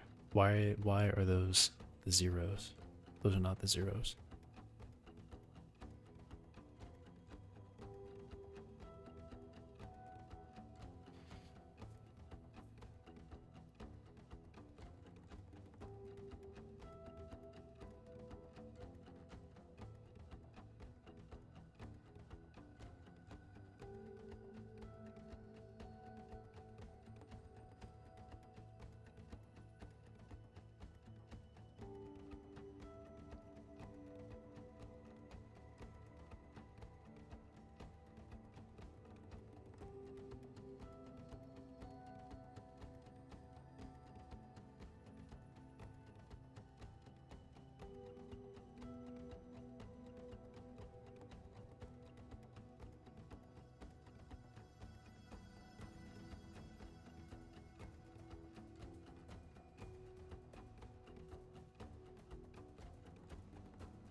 See, this is correct.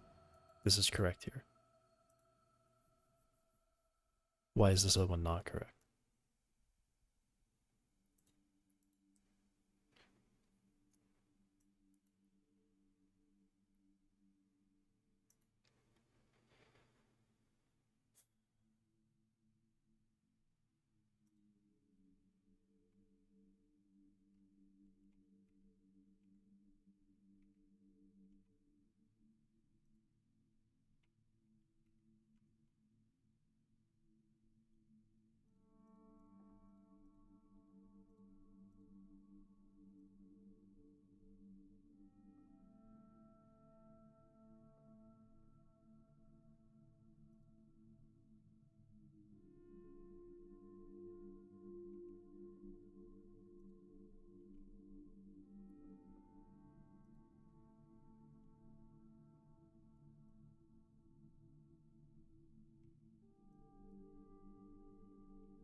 I'm gonna start reconstructing it until it just suddenly decides to stop being correct.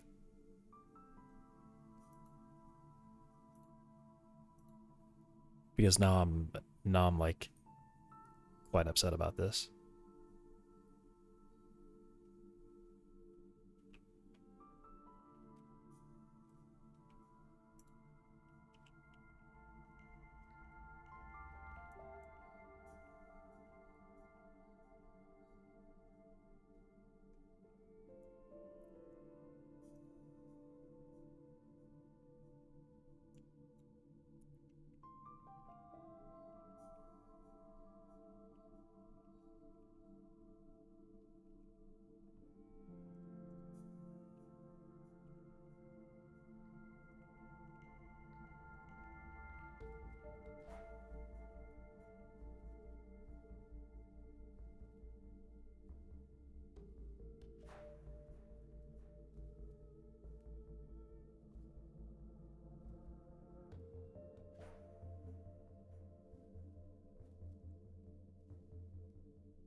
What's different?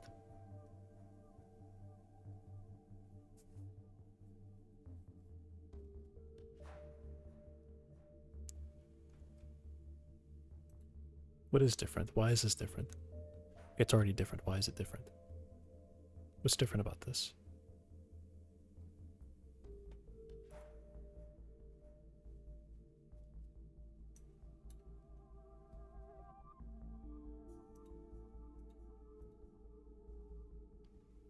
W is 3. M is 4. Oh, I guess this is supposed to be 4.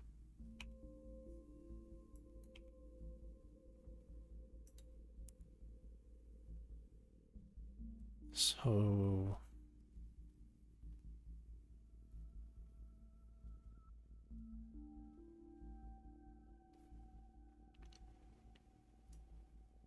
Is it this?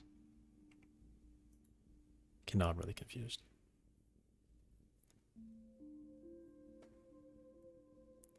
These are supposed to be exactly the same thing. I just wrote the same function here. S is 2. M is 4. W is 3. Why aren't they the same?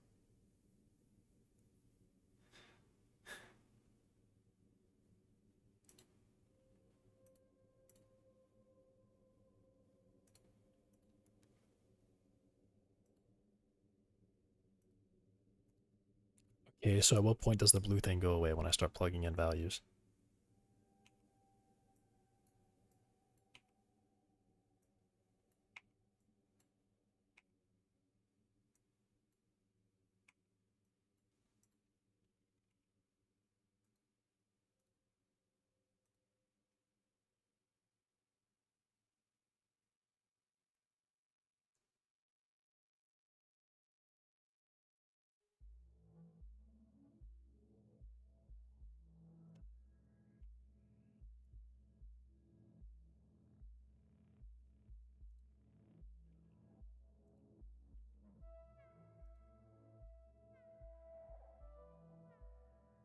Stupid.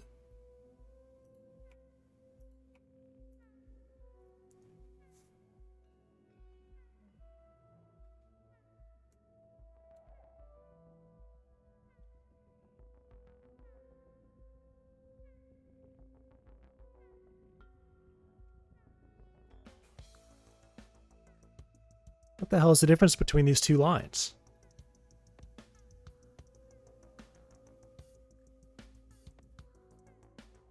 I have two functions and they're plotting differently. I have identical functions and they're plotting differently. What is up with that?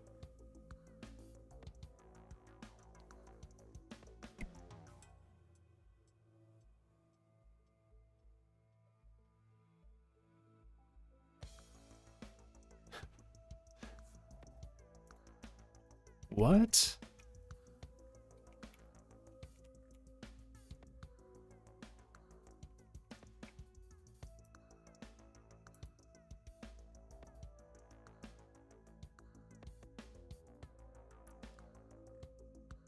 All right.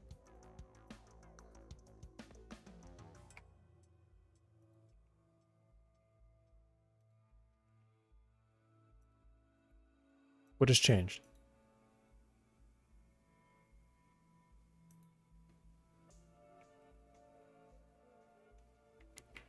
This is to the power of S. Jeez. Wow. Okay.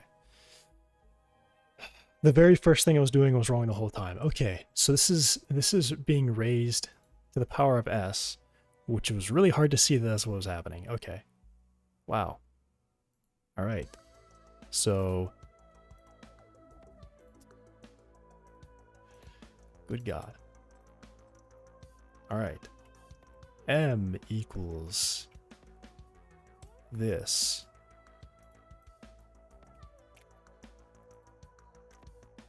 This is a power, which makes it really hard to do anything at the start.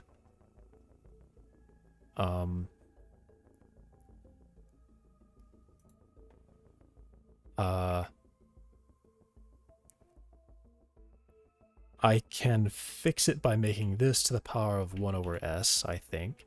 And then I take this s away. And now I've got bars in the places that I want them to be at. Okay. So this one's either that or... Can't believe it. Alright, so looking at these... Whoops. This didn't.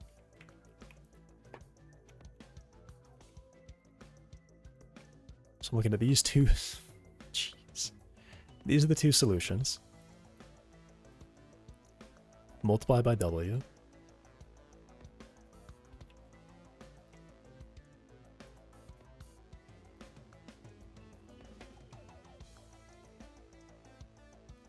And I'm going to move it back over.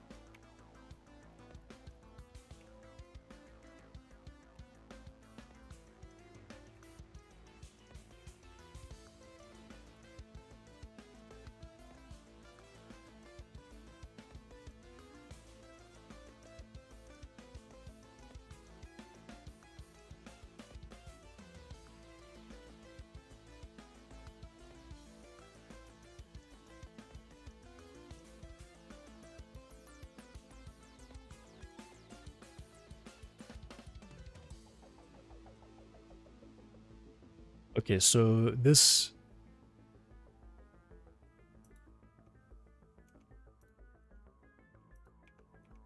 So the blue term has simplified out to just be nothing, so I'm just going to discard that. So now this becomes 2W. So now I want to separate... I still want to... yeah. I'm still trying to get W on its own.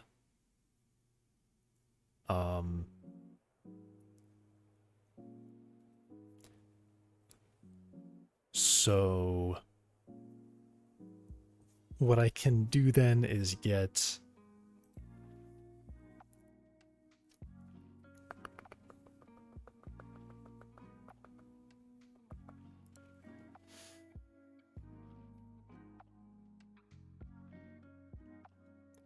I could move X to the other side. This is probably how I should do it. And I'm just gonna fix the fact that we're on negatives as well.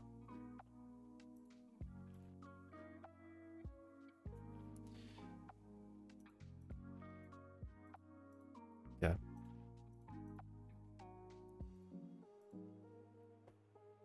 And then I'm going to divide by everything else. So I want X over 2M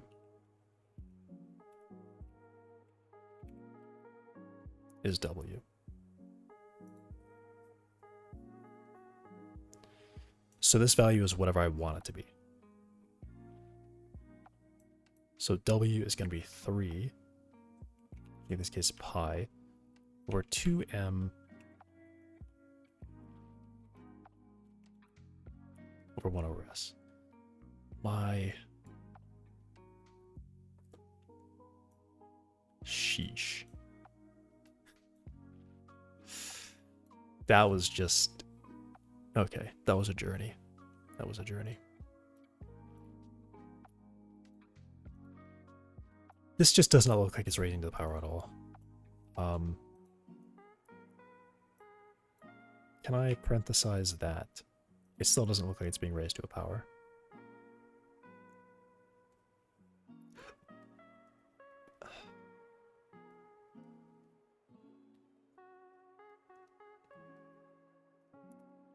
I don't know how to write this to make it look like that. Oh well.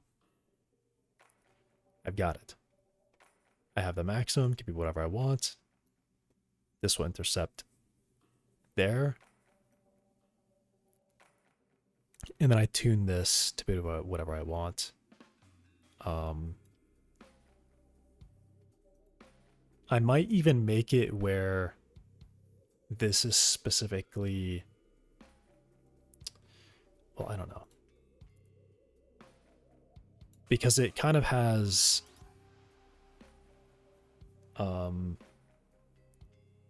it's sort of like a...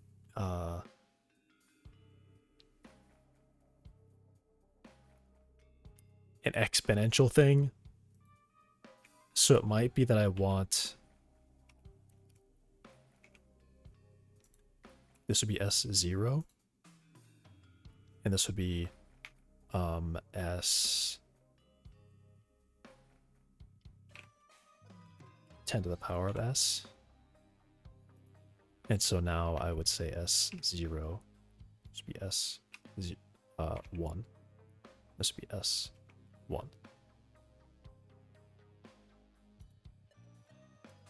Oh, right, and that's S0. Okay.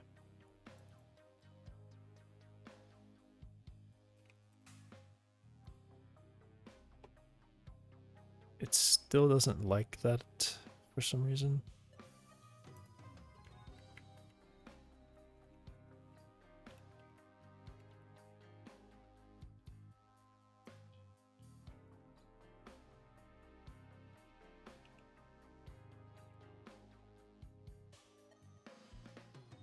What is it unhappy with?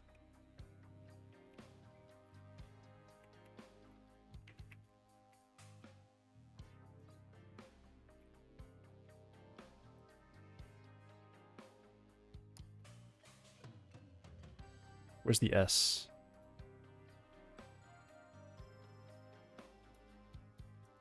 Oh, this.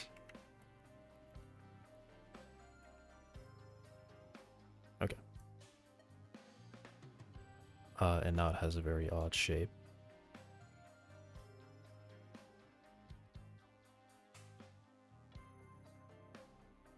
Oh yeah, S1.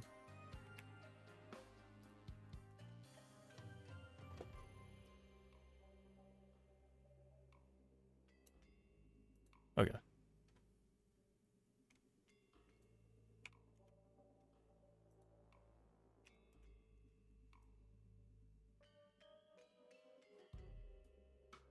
Right. So I've got a slider that is better.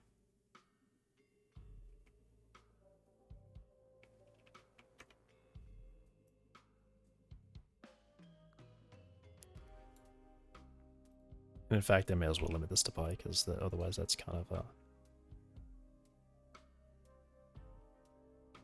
it's essentially just vertical at that point. Okay, so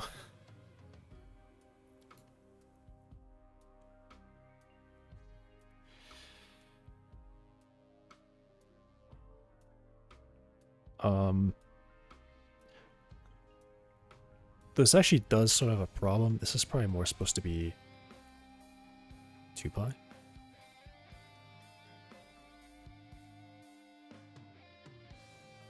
Yep.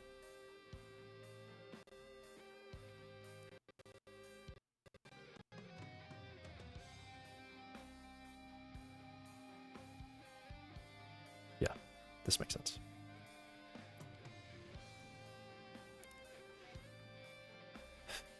So this is the torque curve, and this is the parameter I get to tune. This is the max, whatever it is, and this is the parameter that I tune from 0 to pi, I guess.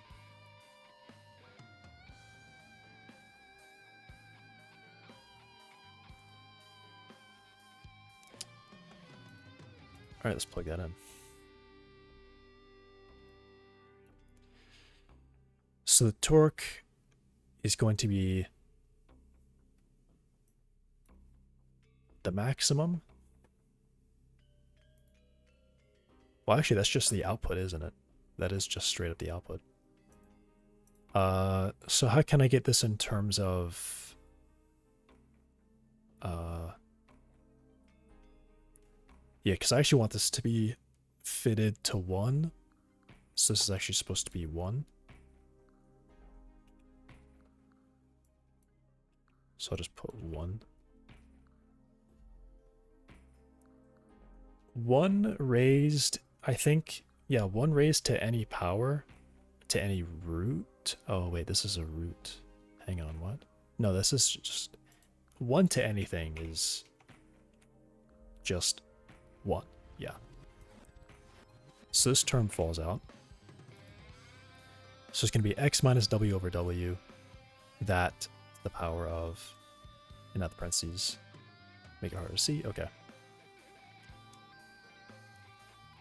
So 1 minus the difference in velocity, the absolute value, raised to this parameter. And this is just going to be interpolation from the low to the max torque. Okay. Let's write it out.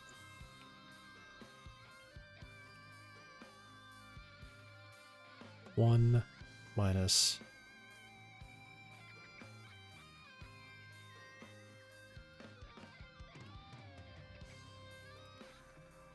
of some parameter here.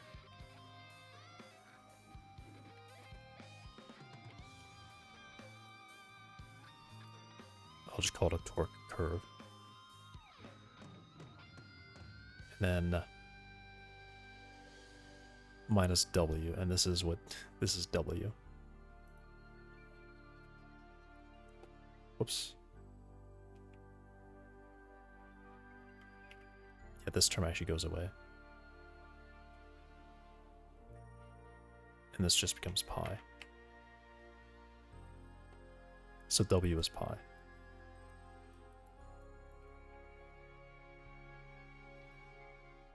Dang, the amount of simplification that this just made is actually...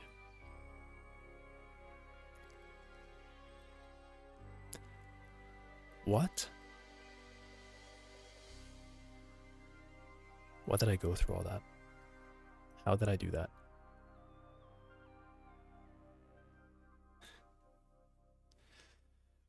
Wow. Well, I didn't even need to do all that. If I just started from what I wanted it to be, this would be so much easier. All right, so the difference minus pi over pi.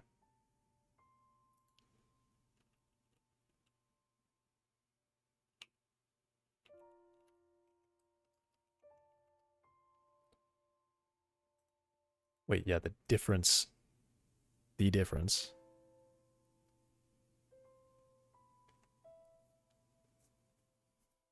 Wait, how does that make sense?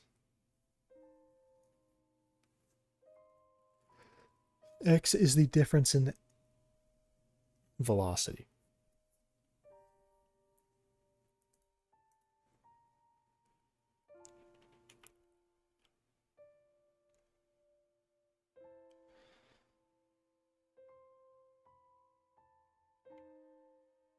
So I guess this is supposed to be the velocity delta then, isn't it?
And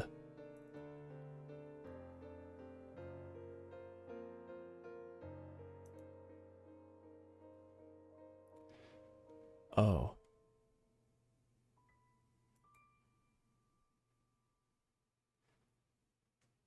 Oh, I think what I actually mean is not the velocity difference, but the angle difference.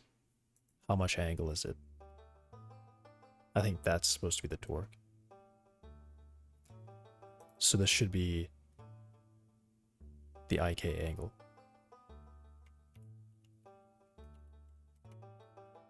But why would it be the velocity?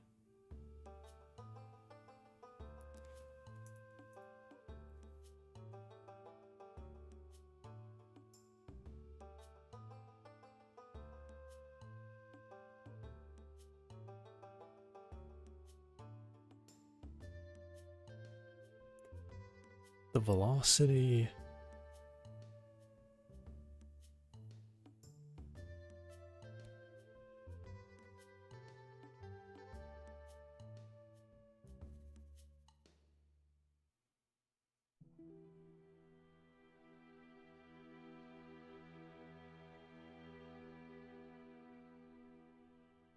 No, I want torque to be based on velocity.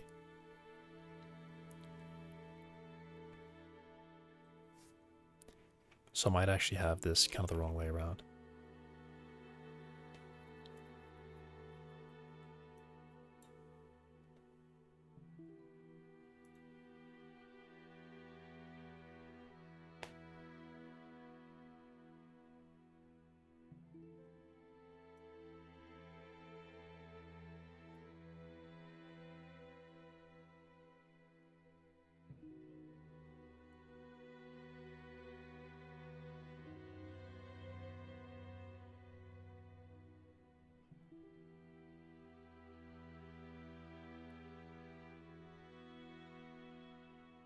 So maybe it's supposed to be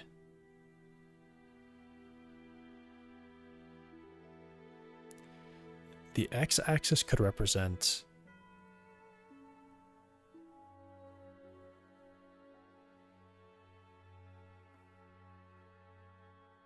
the maximum velocity, right?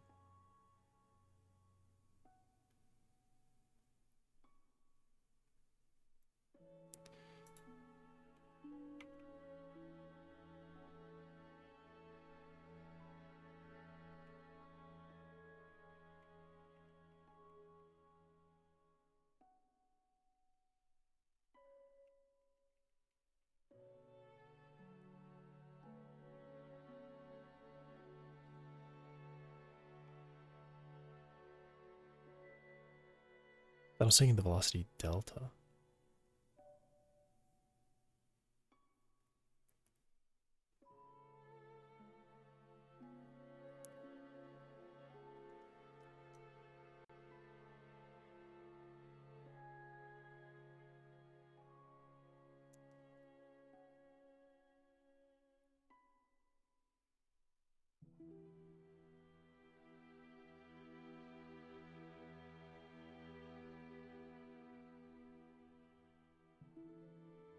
Yeah, I think this is correct. I think this is supposed to be the maximum velocity. But it does mean that at a low velocity it is 0. Which means it can't start, which is kind of wrong.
Okay. I'm gonna think about this. But I've got to start getting ready to go. Should I write down... What are my plans exactly? I want to have a number of points that are the targets. I can just calculate those when I take a step. And I just try to move to whichever one is closer.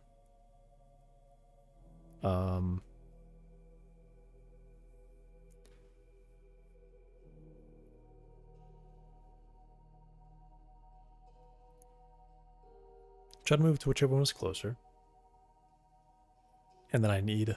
I think I was... Yeah, I'm trying to figure out a better torque curve, which all the simplification has happened, and I basically have... Not really doing anything. 0 is...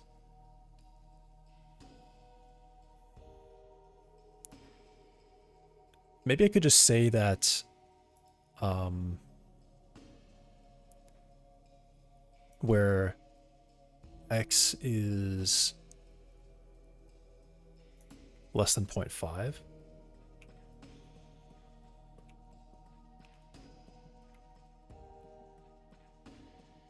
Which I think goes like this.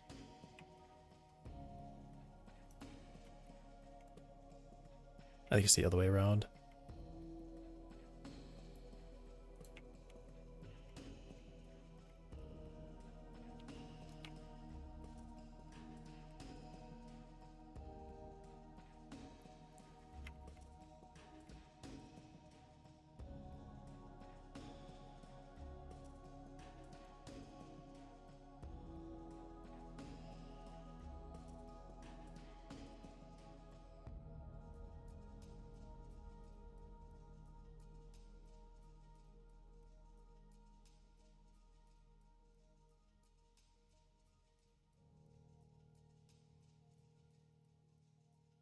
So be the larger value between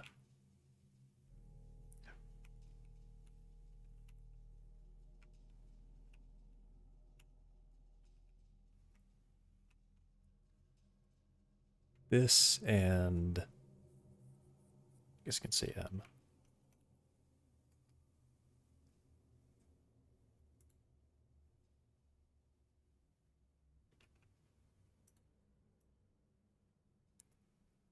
So it's like this, right?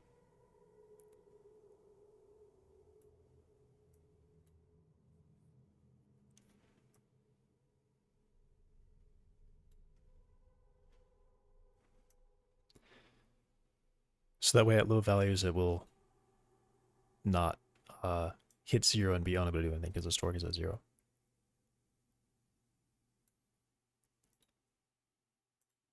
And then this is at least closer to what the response is in like a vehicle engine, where once it's spinning fast enough, it basically can't apply any more torque to the thing. Or there's a point at which the friction overpowers it. So the thing is slowing down, so the engine is, whatever the mechanical system is, has so much friction in it that what the torque is applying is not enough to, is balanced with how fast it's slowing down. So it will reach some maximum value and then just sit there. Or at least if you were to go over the maximum value, it would fall down and like sit at that value. And then it shouldn't really go under that. Unless something else slows it down harder than it. Yeah. It's like an asymptote. It'll never reach it. But I guess in the sense of like falling, it would drop just below it or whatever, right? But then here, if the velocity is 0, I'm still hitting that minimum amount. Once velocity is at the max velocity, I can't apply any more torque. So the maximum velocity, I can set that as the target, but the torque would essentially fall off. It won't be able to reach it either, because if I have any other forces like some other part of the body is moving it all and pulling it, it's not going to be able to really reach it, but it could go over it. But then the torque would be 0. I guess I can also say the maximum between 0 and this. So I don't start applying, I wouldn't be able to apply like a negative torque.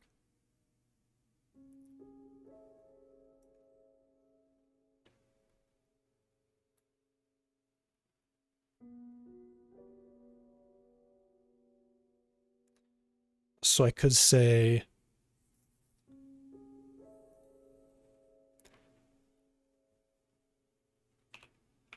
I guess you could have like the friction value.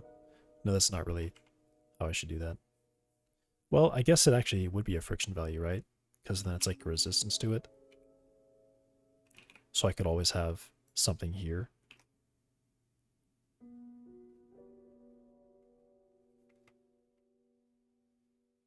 And now it's bad.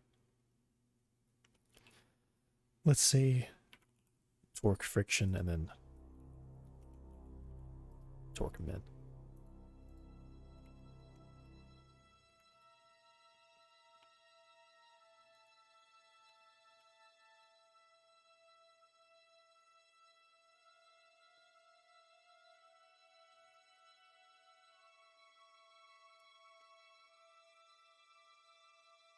So that's this half, which would be low. And then I can parameterize that, so I can say this is the friction torque or the unpowered torque. And then I could have like the torque curve and then this minimum amount at the front.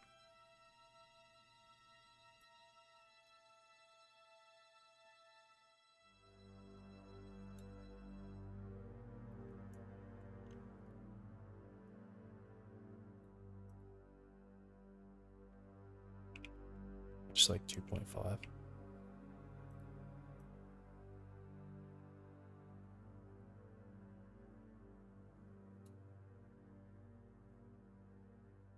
Maybe I'll just say 2.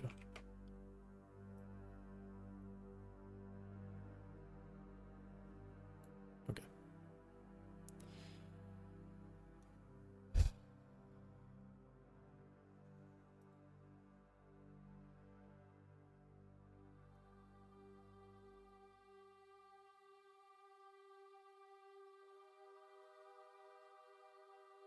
Well, minus 2 times x, and in this case, x has to be that velocity ratio.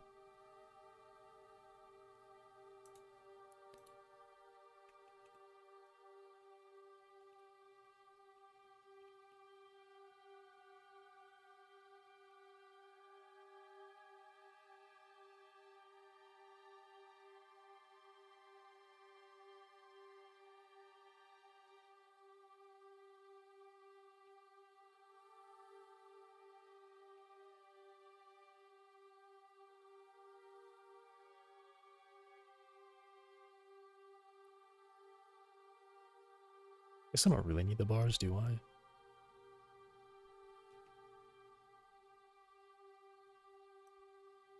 Do I really need the bars?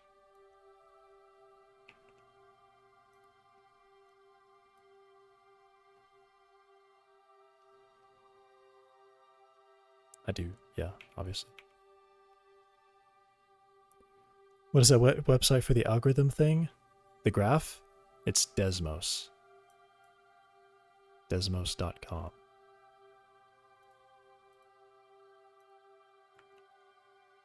There.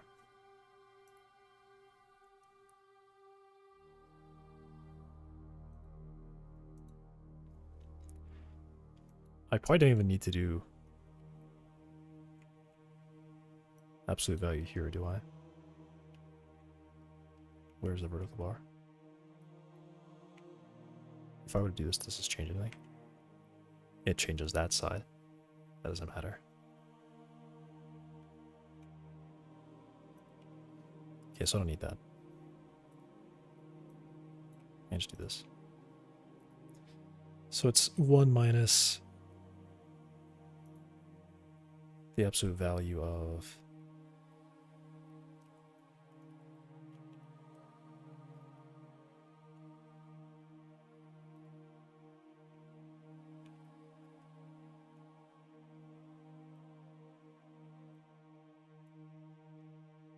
two times velocity ratio minus 1. 1 minus that, or raise to the power, and 1 minus that.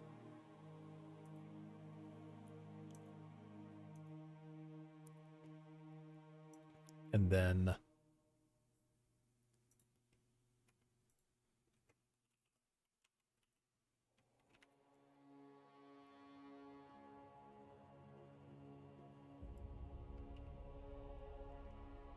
if this is the case, well, I guess I can actually do this still here.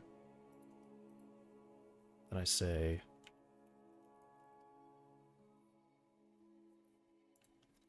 what does it do? What? What does what do? What is it?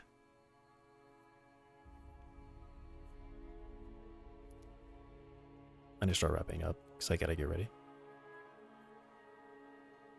Right, I just gotta get this copied over. So we're getting that we do the maximum between that and this friction. So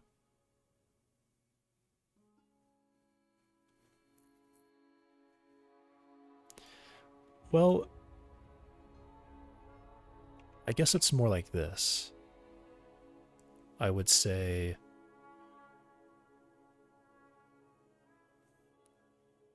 that's the value.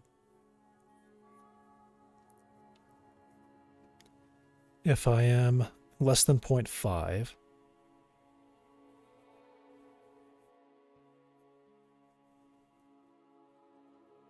yeah, I think I multiply it by the torque powered. Your code, is it a game? Yes. That's the title of the stream, isn't it? In all caps, game dev. I'm using Godot, what would I be doing? What else would I be doing?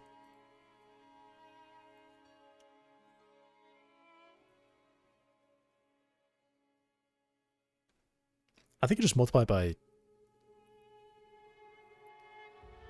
Yeah.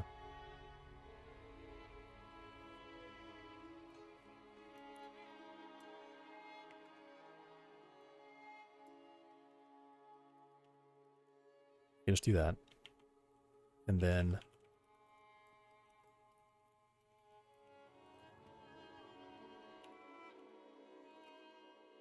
it's going to be the larger value between this and...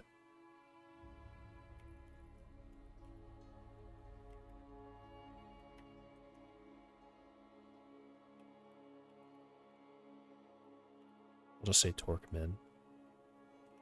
Or torque low.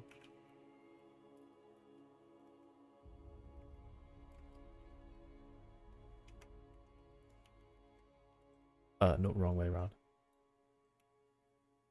Less than or equal to 0.5. Did I say? Yeah.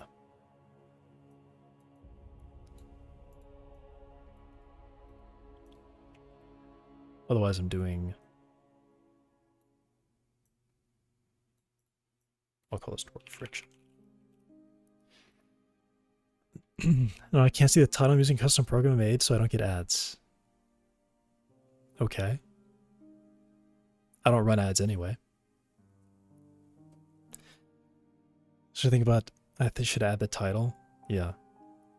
Looks similar to Kotlin. High cheese clues. I'm actually stopping it out. And this is not...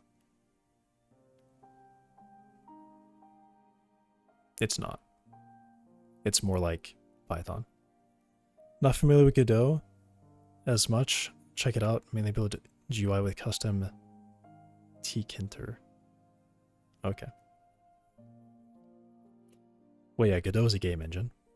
And it's more like Python than any other language. Though I think they do keep... They took Func and then var, right?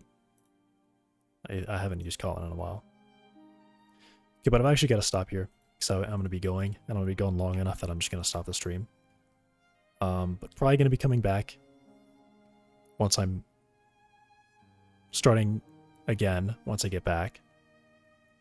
That could be like an hour. Alright. Yeah, thanks for watching. If I'm not back today, then I'll be back tomorrow. Which I really want to come back today, because now I've actually got an idea, and I